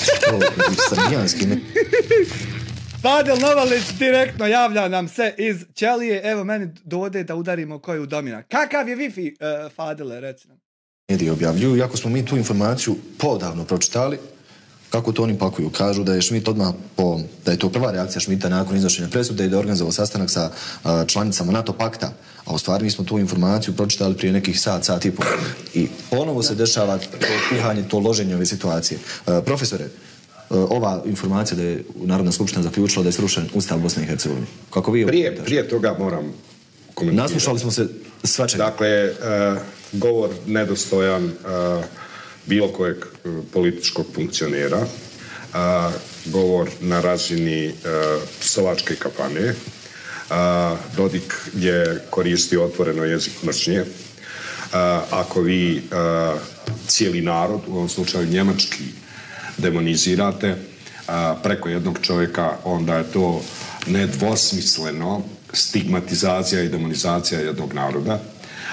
Ono što se može iz toga zaključiti jeste da je Dodik potpuno izgubljen i koristiti takav jezik danas je nedopustivo. Drugi aspekt njegovog govora je otvoreni napad i jezik mržnje prema gospođi Uzunović. I treći aspekt koji... Kada ste kod sutkinje Uzunović strašne uvrede iznio da je ona navodno tražila milione da bi ga oslobodila. Upravo se optužuje da je ratni zločinac. Znači to je zaista... On je napravio nekoliko u svom govoru nekoliko optužbi zbog kojih će snositi posljedice. Dakle, to je vrlo jasno. Ali meni je važno da naglasim ovo. Dodik je svjestan da nema institucionalne mehanizme kojima može provesti ove svoje odluke. Ovi zakone o kojima je govorio. Ove zakone. Zašto ne može? Zato što nema podršku opozicije, zato što ih visoki predstavnik, koji je ustavna kategorija, može poništiti, zato što je on dok ne dođe konačna presuda u nekoj vrsti političkog limba.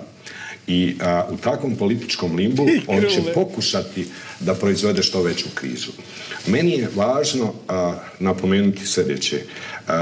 Republika Srpska nema ekonomskih, vojnih, policijskih potencijala da izvrši ni razdruživanje od Bosne i Hercegovine, niti ima potencijala da ekonomski opstane bez Bosne i Hercegovine.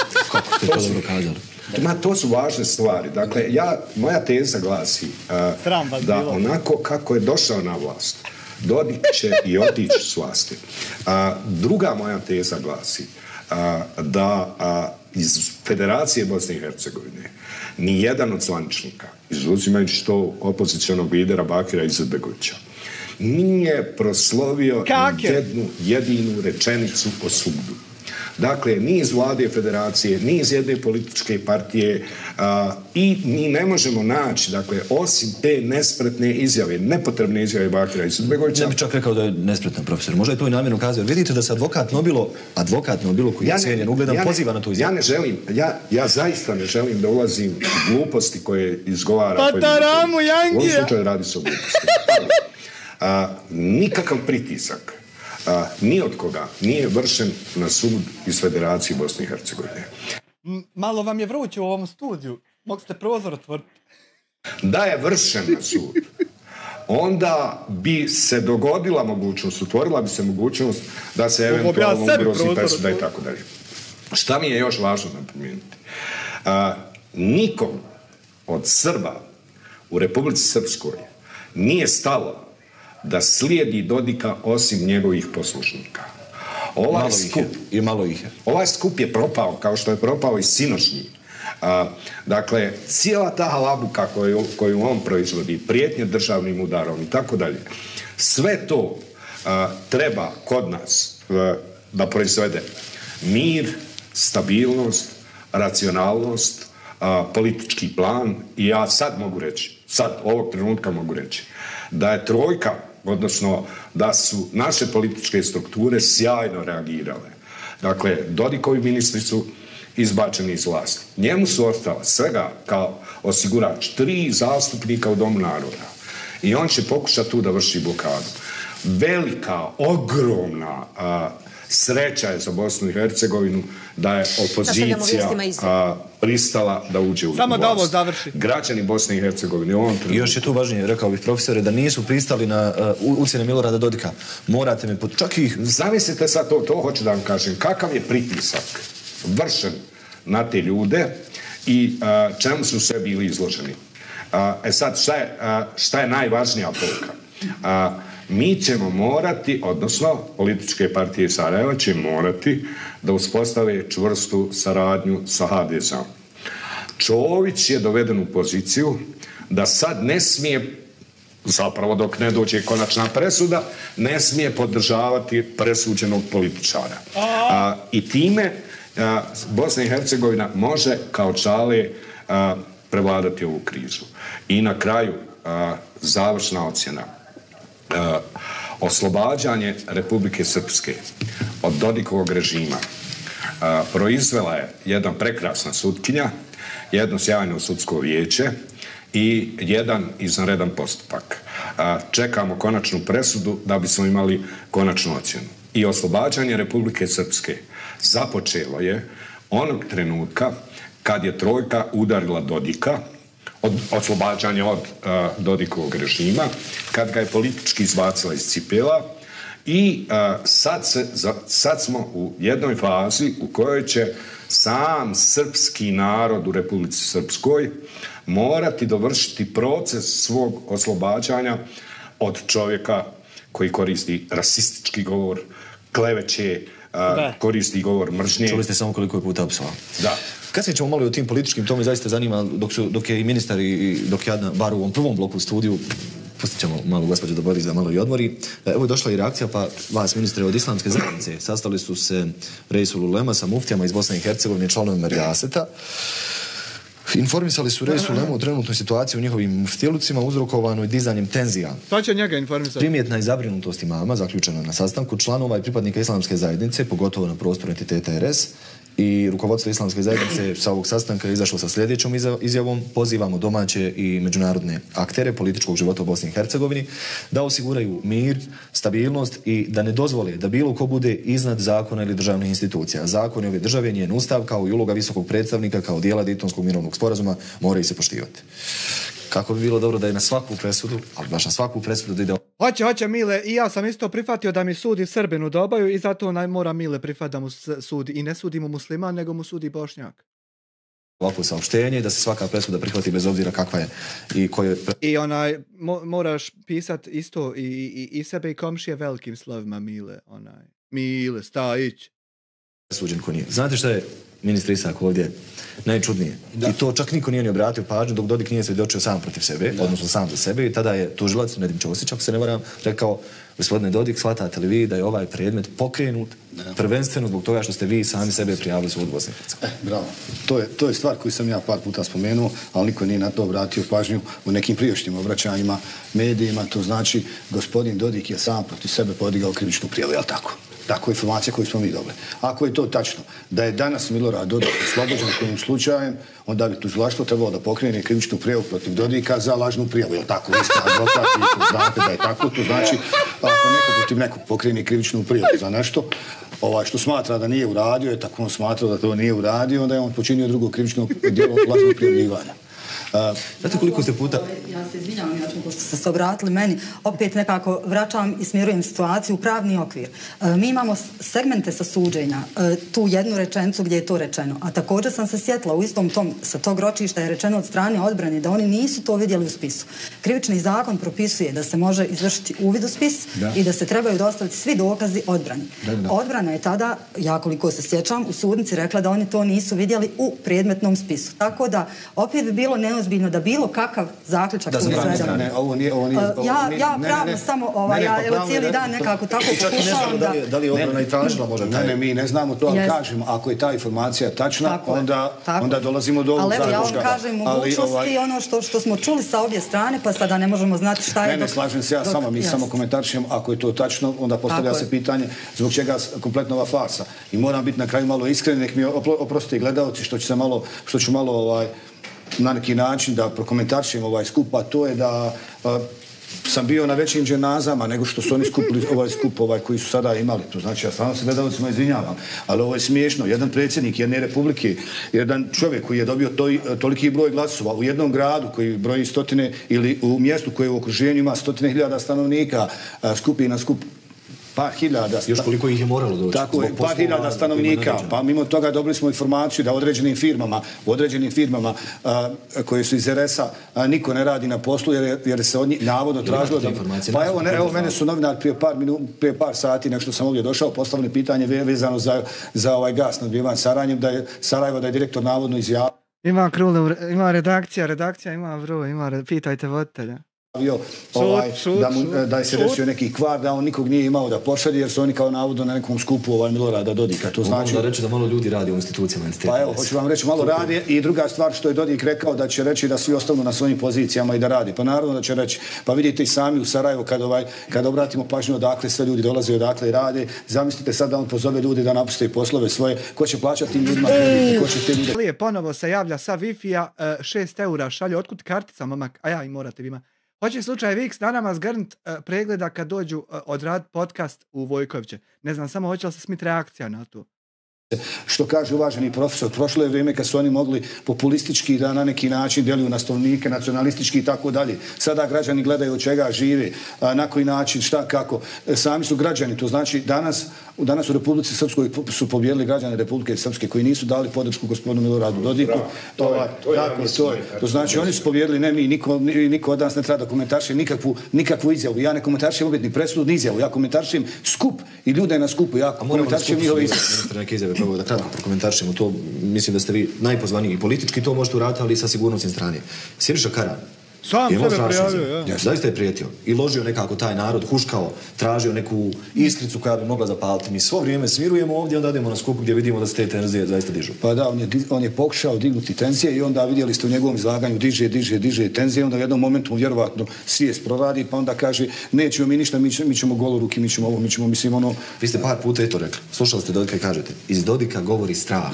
Pa da, vidjeli ste prvo čovjek koji čitavo vrijeme psuje, iznosi nakve bljuvotine kakve on iznosio u momentu svog obraćanja, čovjek koji jednostavno skače s teme na temu, sve su teme bile uvrede određenih ljudi i tako dalje. Iz njegovih očiju vidite da je to strah. Zašto strah? Ne, strah iz razloga jer jednostavno nalazi se u poziciji takvoj da on u stvari sad ne zna ni šta da radi.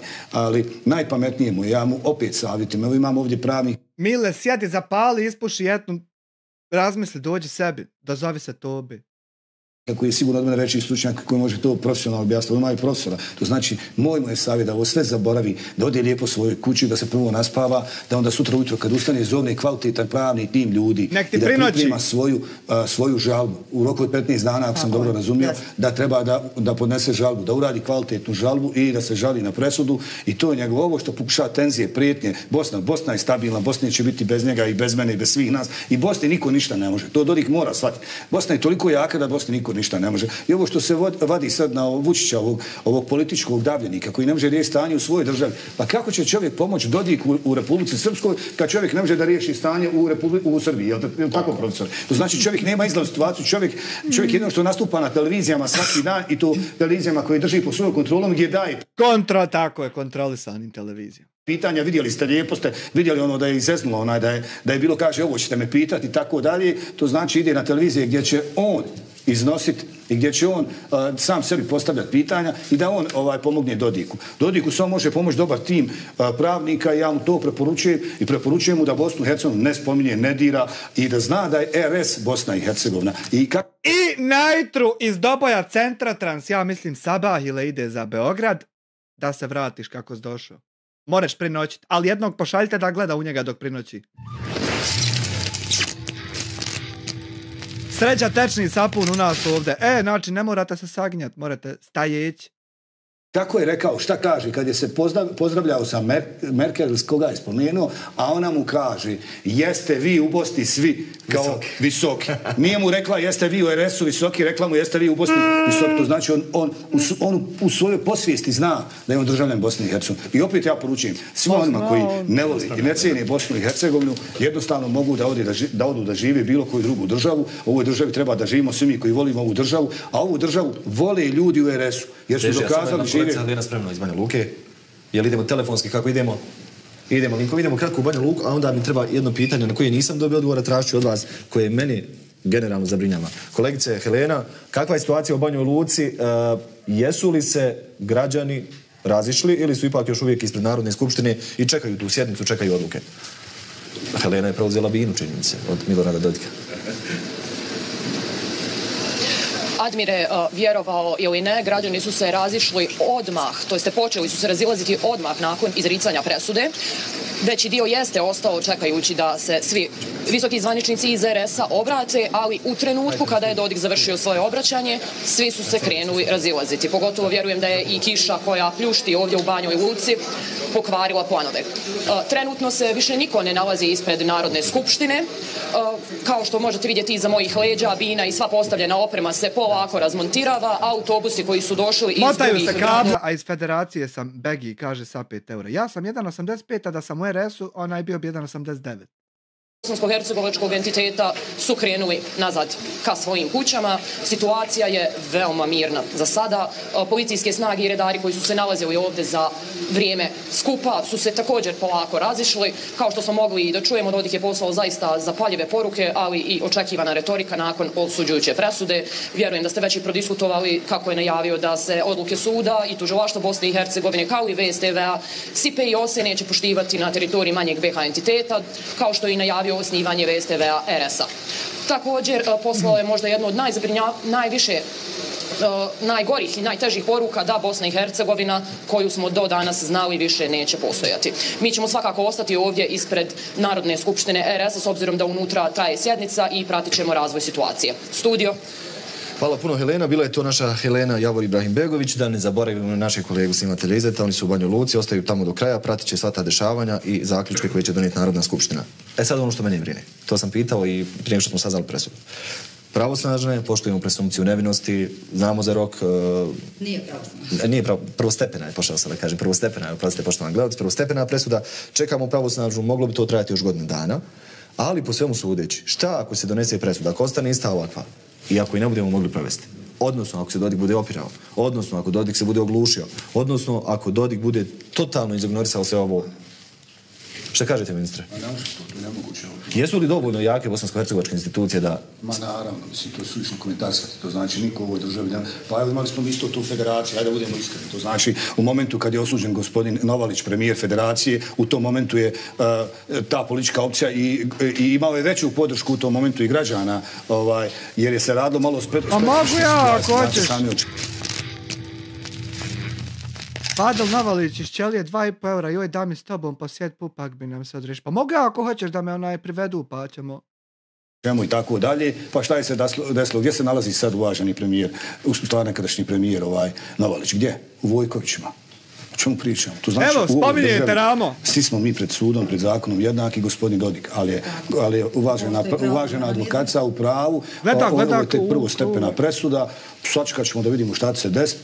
I ja, znači, pozivam Dodika opet samo na zdrav razum i da pozove ove naše stručnjake da mu pomognu prilikom odbrane, a ne da se bavi... A što vas to još pitam? Mirko Šarović, koji je bio i predsjednik entiteta RS i obavljao sve moguće funkcije, i entitetske i na državnom nivou. I on je ovdje pričao kada je on bio smijenjen, pa kada je bio postupak protiv njega, pa kada je izašao iz zatvora je bila i ta priča kada mu je Milorad Dodik rekao ja ne znam što se ti predao. Ja nikad to ne bi uradio, digao i vojsku i policiju i sve, ali ja se živ ne bi njima predao. Ja ne mogu komentirati takve Dodikove izjave, one su na granici zdravog razuma, naravno. Mislim da je gospodin Isak ovdje u pravu, da su građani, kad je rekao da su građani Republike Srpske zapravo oslobodili danas Republiku Srpsku i to je, mislim, najvažnije saznanje. Vidite da je skup bio zapravo smiješan reda radi. Dodik je izgubio podršku vlastog naroda. Ja ću podsjetiti da je na prošlim izborima on jedva pobjedio, možda čak i pokrao te izbore, ne znam. Nije možda. Ali šta ako on... Nije možda. Dakle, Ramu nije obuzela Jangija nego Fićer. Dobro, malo tebe Fadle to više, ti su u zatvoru, pa malo više ti to. Blokirati državu. Malo čas sam nam rekao da cijela njegova institucionalna snaga leži u svega 3 zastupnika u Domu naroda. To je sve što Dodik ima. To je njegova i politička i pravna svaka moć. Dakle, svega 3 zastupnika i to se može lako riješiti odlukom visokog predstavnika. To je tako jednostavan mehanizam. On može zamajavati Narodnu skupštinu Republike Srpske jer tamo ima 2/3 poslanika, ali ne vjerujem da će njegovi koalicioni partneri slijediti njegov put. Radi se... Profesore, samo nastavit ćemo, samo molim vas, gospođo Dobolji, evo imamo informaciju, upravo dolaze informacije. Dobro, Aleksandar Vučić bi trebao večeras u 19 sati da dođe. Došao je, da vidimo šta je pričao. Nastavljamo vijestima iz regije. Sud Bosne i Hercegovine prvostupanjski osudio predsjednika entiteta Republika Srpska Milorada Dodika na godinu dana zatvora zbog nepoštivanja odluka visokog predstavnika Kristijana Šmita. Izrečena mu je i zabrana obavljanja dužnosti predsjednika Republike Srpske u trajanju 6 godina. U ovim trenucima uključit ćemo se uživo u Banju Luku na konferenciju za medije predsjednika Srbije Aleksandra Vučića. Kako je pasa? Rađani! Roki! Eno, Sveščica je tu. Poštovani gospodine predsjedniče, Dodik, uvaženi srpski član u predsjedništvu, gospođa Cvijanović, dame i gospodo, danas je ne lak dan, da budem precizniji, težak dan za srpski narod u celini. Predsjednik Republike Srpske Milorad Dodik je prema našem dubokom uverenju, i samo da mi ne govore oni koji se svakoga dana mešaju na najbrutalniji način u unutrašnje stvari Republike Srbije, sole nam pamet ko bi kako i na koji način trebalo da vlada, što mi nikada nismo radili vezano za Sarajevo i za bilo šta slično. Danas je doneta prvostepena presuda u neverovatno čudnom i besmislenom pravnom postupku protiv predsjednika Republike Srpske. Osuđujuća presuda za nešto što ne možete da nazovete ni verbalnim deliktom, za nešto što u savremenom svetu ne postoji, za nešto što smo mislili da nigde na svetu nikada neće postojati. Ta presuda pokazuje ne samo kakav je odnos prema Miloradu Dodiku, kojem svakako nije lako, iako on to ne želi da pokaže, nije lako ni njegovoj porodici. Ne smijem ni da pitam kako je njegovoj majci ili njegovoj ćerki ili bilo kome drugom. Njegovoj ćerki videli smo kako je, provocira da smo logor. Iz unucima, ali ta presuda je pre svega uperena protiv Republike. Denek Sejke se uvrati po mene, tu sam ja iz istog sela, ko Sejke, jel? Da se raštilja paprike i meso, pa paprike hitit u živicu, a meso pojest. Eto Sejke, kad budeš išao uvrat se po Fakija. Fakija nam povede. Uperena protiv srpskog naroda u celini. Ja sam došao večeras ne zato što mogu na bilo koji način da posebno utičem na buduće odluke i ponašanje rukovodstva Republike Srpske, niti sam to ikada želeo da činim. Bože, saču. Došao sam večeras... Nele, hvala jedva čekam Zorana Kerija. Republike Srpskoj.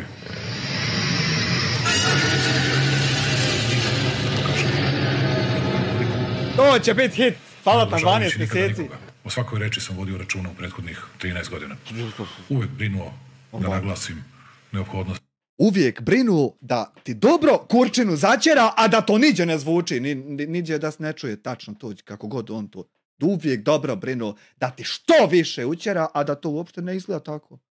Ono, maksimalno o tome uvek brinuo. Očuvanja Dejtonskog sporazuma, integriteta Bosne i Hercegovine i svega drugog. I uvek mi je uzvraćeno na najgori mogući način. Od fizičkog linča do najbrutalnijih laži i uvreda koje sam morao da trpim sve ove godine. Bože. I nevezano za sve to. Danas je situacija i realnost potpuno drugačija. Danas je sve izmenjeno. Ne samo suštinski, faktografski, već i emocionalno. I u srpskom narodu i kod pripadnika svih drugih naroda. I to nije lako prevazići. Došao sam sa samo jednom molbom kod predsjednika Dodika, izvinjavam se. Preneo sam mu zaključke našeg savjeta za nacionalnu bezbednost. Mi ćemo verovatno imati i sednicu Narodne skupštine Republike Srbije u narednih mjesec dana na koji će biti pozvan predsjednik Republike Srpske da govori, da se obrati narodnim poslanicima, da ih upozna sa situacijom u Bosni i Hercegovini. Samo Srpskoj. Razgovarat ćemo i potencijalnoj sednici Savjeta bezbednosti, da vidimo kako i na koji način i da li ima potrebe da se pokreće sednica Savjeta bezbednosti. Dakle, pokreće odmah. Ali dve stvari zbog kojih sam suštinski došao jeste prva da zamolim predsjednika Dodika, da zamolim rukovodstvo Republike Srpske da još jedanput pozovu sve predstavnike vlasti i ne samo vlasti, već sve političke aktere u Bosni i Hercegovini, ali i sve predstavnike i Evropske unije i Sjedinjenih država, naravno Ruske federacije, Narodne republike Kine i sve ostale na razgovore. Da zamolim predsjednika Dodika da pokrene dijalog, da pokrene razgovore, da makoliko znam da mu to sada nije ni lako, ni jednostavno, da pokaže srpsko opredeljenje za mir, za rešavanje problema kroz dijalog, a ne kroz pretnje i ucene. Druga stvar, zamolio sam večeras i gospodina Dodika i gospodina Stane Vukovića i mnoge druge u Republici Srpskoj. Molim samo za zajedništvo i jedinstvo po ključnim temama. Nikada neće moći da bude. Ja vas samo za zajedništvo i jedinstvo molim dok radimo sve na razjedinjavanju i nezajedništvu. Ja vas samo molim za zajedništvo. Da budemo zajedno dok radimo na tom da ne budemo zajedno. Neće moći da postoji jedinstvo u nekim drugim nije mi dobro. političkim stvarima, ali kada je u pitanju opstanak Srpske i kada je u pitanju napredak Srpske i kada je u pitanju zajedništvo naše kao naroda, jedinstvo kao naroda, važno je da po ključnim nacionalnim pitanjima jedinstvo. Joj, kad njemu usne popucaju, zamisle ti to kako izgleda. Nemoj da mora čovjek trpiti uvrede. Je što i verujem da smo... Ovako, trudi se na zajedništvu da radi, ti ga vrijeđaš. Makar donekle tu poruku uspjeli da pošaljemo i zamolio bih sve aktere da pokušaju da čuju moju molbu i ništa više. I za kraj, osim ove dve molbe, jednu upućeno srpskom narodu za jedinstvom i političarima također, i ovu prvu, da predsjednik Dodik i rukovodstvo Srpske traži razgovore, traži dijalog sa svima i u Sarajevu i na svakom mjestu. Ne znam, Boga Hanifa, koga je tražio, koga sluša, koga interesuje, šta ne znam, ne pokušavam shvatiti. Došao sam da kažem narodu u Republici Srpskoj. Znao sam ja kada sam govorio o ovome i pre nekoliko dana na Sretenje. i šta se zbiva i šta će da se desi. I upozoravao na to i molio ih da to ne rade. Valjda su ljudi mislili i sebi dali moralno pravo da uvek mogu da prete i da čine sve što im padne na pamet, računajući da udaraju u džak. Moje je samo da im kažem sljedeću stvar. I to je moja poruka ljudima u Republici Srpskoj. Srbija će dati sve od sebe, uvek i u svakom trenutku, da pomogne očuvanju mira, da moli i predsjednika Dodika i naš narod. Kako? Hoćete li s kolima na nas nalijetat? Za razgovor i dijalog. Ali Srbija će uvek biti uz Republiku Srpsku, u svoj narod. Srbija će podržavati predsjednika Republike Srpske. Jel nako ko što podržavate one što s kolima nalijeću na studente tamo u tebe kod kuće? Instituciju predsjednika Republike Srpske, a u ovom slučaju, ne da me nije sramota, već ponosno mogu da kažem i Milorada Dodika, koji je od svih priča koje sam slušao šta je sve učinio, na kraju je kriv zbog toga što nije poštovao odluke visokog predstavnika. A ako vam je to bio razlog za presudu... Pa nije nam to bio razlog, nego nam je razlog bio zato što je kontra, što on ništa učinio nije, osim bio kriminalac i na kraju nije slušao šefa na poslu. Znači, ne dešava se to kako ti. Eto, džaba ste sjedli, ništa pokon to nisi. I za razaranje države na takav način onda... Eto, viš da ništa pokon to nisi. Znači, nikako razaranje države se ne dešava, nego se sudi jednom kriminalcu. Jedan standardni dan. Ti baš onako pomutav malo. Svaka vam čast na svemu tome. Srbija je bila i ostaće u Srpskom. Živjela Srbija. Ma super je to, nego nije to tema. Tema je danas Bosna i sudimo ovdje čovjeku. I ne znam šta ćeš ti uopšte ovdje. Aj kući usred da imaš centra transis dobaja. Srpska, živjela Srbija. Hvala vam najlepše. Hvala vam, gospodine predsjedniče. Naravno, želim da se zahvalim predsjedniku Srbije na potpunom razumijevanju. I to je sve. To je to. Nis hvala morao se ni penjat na bin. U potpunom kontinuitetu. Gotovo da nema dana da se ne čujemo, analiziramo. I da... Jel sam skrevani vrajeva, se čujete? Na neki... Preko kartica od Draška Stanivukovića, jel se tako čujete? način razmijenimo informacije. Ja. Republika Srpska je večeras ponosna što ste reagovali kao nikad do sada u istoriji nijedan predsjednik. Znači ti si ponosan na to što opozicija te nije podržala. Aj dobro. Ni Srbije ni bilo ko. Čega se pametan stidi, budala se ponosi. I da ste i pored vremena i problema koji kao predsjednik imate na međunarodnom i svakom drugom planu stigli ovdje i ovo je za nas veoma, veoma važno i mi shvatamo naravno mirotvornu ulogu koju Srbija ima. To je njena politika u regionalnom smislu, ali... Vi ne možete povjerovati. Ono bude možda nemirno selo kad tek smrkava se i to. Ali kakav mir u selu nastane? Kada jedna ekipa drogera i divljaka uzme puške i pobije to selo. Takav mir nastane kada mirotvorac pošalje. To takav mir. Ovako, naću li šuho, pa možda eto dimi se kako se pucalo, ali nitko javče, nitko šta komentariše, nit se ko javlja. To takav mir nastane kad uđu s mirotvorci s puškama pobit selo. Ja kako mirno bude, čudo, ne laže, istina je istina. Trebaš ti Vulinove ispade saslušat, ovo su, ma što su, veću budalu od ovih, što ga imam slušat? Je i politika za jačanje same Srbije. Veoma je važno što ćemo imati sjednicu Skupštine Srbije i biti u prilici da rukovodstvo Republike Srpske iznese svoje viđenje realizacije Dejtonskog sporazuma zato što je Srbija potpisnik opšteg okvirnog sporazuma. Samo podmuklim aktivnostima međunarodnog faktora Srbija je istisnuta iz odlučivanja kao što je to famozno Savez za implementaciju mira. A recimo stavljene Japan i Kina koji veze nemaju sa ovim prostorom. Japan. U svakom slučaju razumijemo i mi se zalažemo za to da očuvamo mir. Pozivam sve ljude u Republici Srpskoj prije svega da sačuvaju stabilnost, da sačuvamo mir. Mi nikoga ne napadamo. Nemamo nijedan ratni plan. Nemamo ništa što bi u tom pogledu bilo. Niti pripremamo posebne planove, niti resurse za to. Bože, sačuvaj. I spremni smo da razgovaramo. Naravno. Ali ne da nas ignorišu. Hoćemo da upoznamo sve faktori i predsjednik Srbije u pravu i veoma jasno naglasio potrebu mira i razgovora. Normalno. Spremni smo da razgovaramo sa svima. Spremni smo da razgovaram sa svim predstavnicima bošnjačkog naroda i hrvatskog naroda. I svi skupa da budemo. I da otvorimo temu. I da u ovom važnom trenutku kažemo i vidimo kako napraviti Bosnu i Hercegovinu ustavnom i održivom za sve. A ne da se povinimo.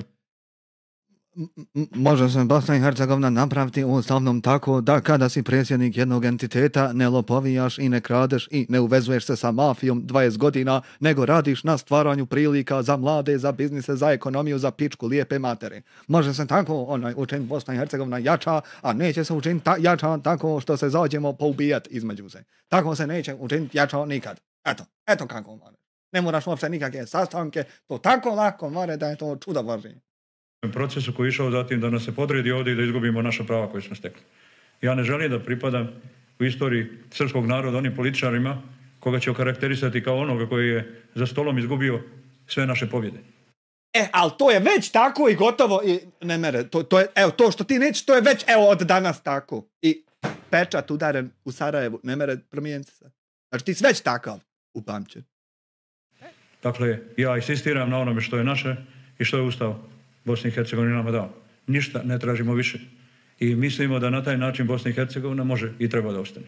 Na tom planu spremni smo da razgovaramo i teškim temama, kao što su i sud i tužilaštvo i sve drugo. Ranije smo to nudili.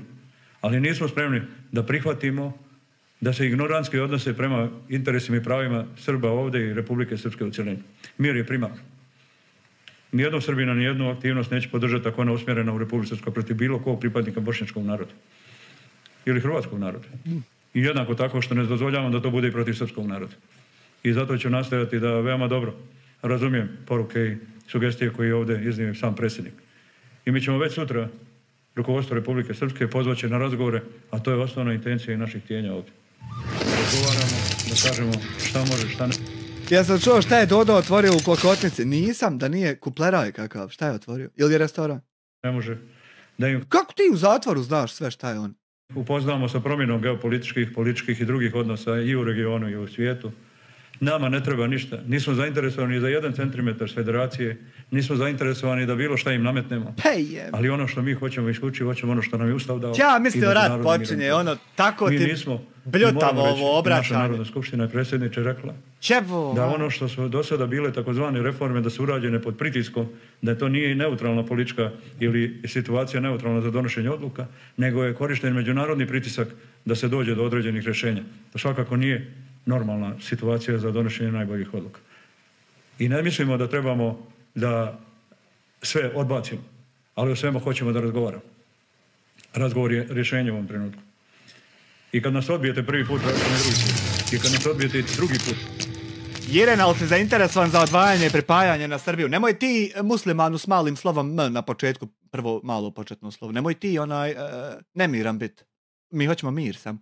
Fadil navali 2,5 eura. Šlic da mu ešhedu en la ilahe. Kakve grozote. Tražit ćemo treći put da razgovaramo. I tražit ćemo da razgovaramo. Zato što razumijemo da je pozicija danas i bošnjačkog naroda promijenjena. A to moraju da objašnje njihovi lideri. Objašnit će. Tom istom bošnjačkom narodu. Znači, Pičko Usti je sad otvoreno rekao da će napast Bosnu ako bi došlo do kakve jebadi. Nemate ratne planove jer nemate JNA iza sebe. Nemoj čovjeku matir, nemoj sovat. Ništa u životu nisam učinio protiv njih, ni pojedinačno, ni bilo kako. Ali ako sam spreman da cijenim drugi narod, onda moraju da razumiju koliko volim svoj narod. Ako on misli da ta ljubav treba da bude kažnjena, to je samo njihov izbor. Meni su sudili Bošnjaci. Bošnjak tužio... I meni sam sudili Srbi u Dabaju, pa se nisam žalio što sudim Srbi. Pokrenuo prethodni... Meni bilo bolje kad su mi Srbi sudili, ne kad mi je Husein sudio. Jebon mater svoj, bolje mi Srbin sudio. I onda ne znam što se ti žali. Postupak vodila Bošnjakinja sudija. Huseine jebo ti mater svoj, bolje mi Srbini sudili u Dobaju, nek ti u Gračanci. Huso! Prvi sudija u procesu bio Bošnjak, drugi sudija Bošnjakinja. Svi koji tamo rade, vode zapisnike i snimaju, svi su Bošnjaci. Što je bilo jedna potpuno nekorektna atmosfera. Madeja. Sada treba da čekamo, navodno, po njima priča o tome, da isti sud, ista predsjednica suda, predloži vijeće koje bi trebalo da potvrdi očigledno već donešenu odluku. Neće on raditi protiv sebe. Jedino što je bilo čudo da još i ovu sudnicu koja je bila u ovom postupku stave i u vijeće da odlučuju u drugu stepenu.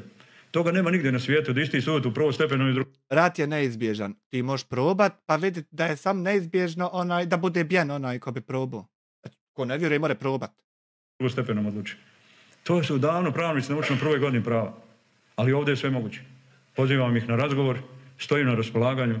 Ako me pozovu, evo ja nudim se da sutra u 10 sati budem u Sarajevu, gdje god hoće, nek me pozovu, ja ću doći. Ako me ne pozovu sutra, ja ih zovem prekosutra. Eto, ponovo. Sa tobom kaznio, jedan pogled tvoj, srce mi je raznio, ne znam zora ni dan, koliko sam samo nesretan. Nemanja Plavić, 33 eura, gospon Dodick ima restoran u mom gradu Inđija i nekih 10 km dalje ima vilu u nacionalnom parku Fruška gora, gdje je ne samo ilegalno graditi privatne objekte, nego posjedovati privatnu zemlju. I šta sve još što mi ne znamo? Aj, to je što ti znaš. Šta ima što ne znam? U Sarajevu sam da nađem prostor tam kod njih. I sad trebamo se mi izaći pobiti da to se ni ne sazna. Treba. Ne moraju da dolaze u Republiku Srpsku i da razgovaram. Ja sam spreman na razgovor. I svi smo mi spremni na razgovor. I Željka Cvijanović... Kakav razgovor? Pucat se trebalo do sad. Mađari trebali.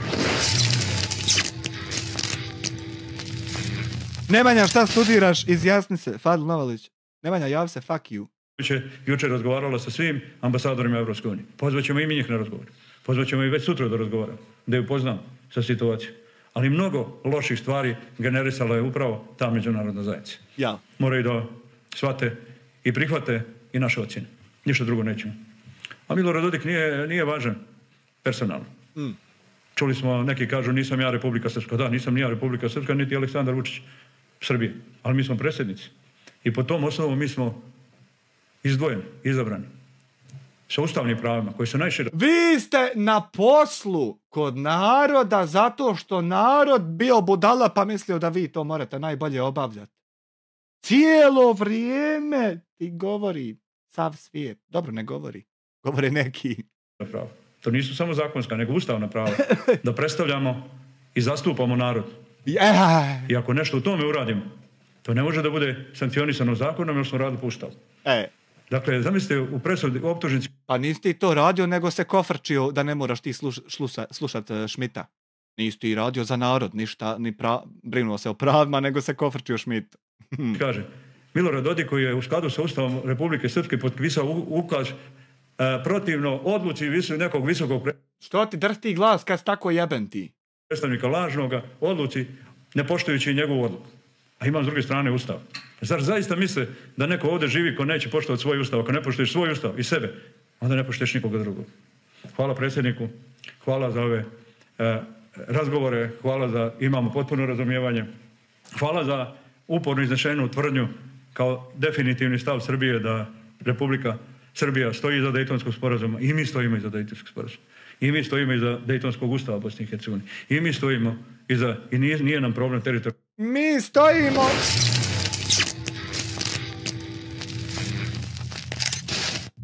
Mi stojimo iza reda vožnje Centrotransa. A red vožnje Centrotransa kaže da ujutro sabahile iz Doboja ide autobus za Beograd i može se Vučić vratit. More prinoćit, ali jednog pošaljite da gleda u njega dok spava. Hvala Nemanja na 333 inženjer elektrotehnike. Nisi nego s dijete i u Krovacu karticu.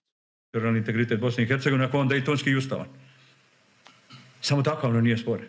I hvala, pogotovo na tvrdnji koje smo čuli prije 10 godina, 12 godina, kada je Aleksandar Vučić, jedini od srpskih lidera i predsjednika, u novijoj političkoj istoriji rekao, ne, mi nećemo više ostaviti Srbe izvan Srbije i spremni smo da podržimo Srbe i njihove odluke koje je u skladu sa ustavima i međunarodnih sporazuma. To je nešto što ovaj narod treba da upamti i da stane uvijek iza Aleksandra Vučića i Republike Srpske i njenih institucija.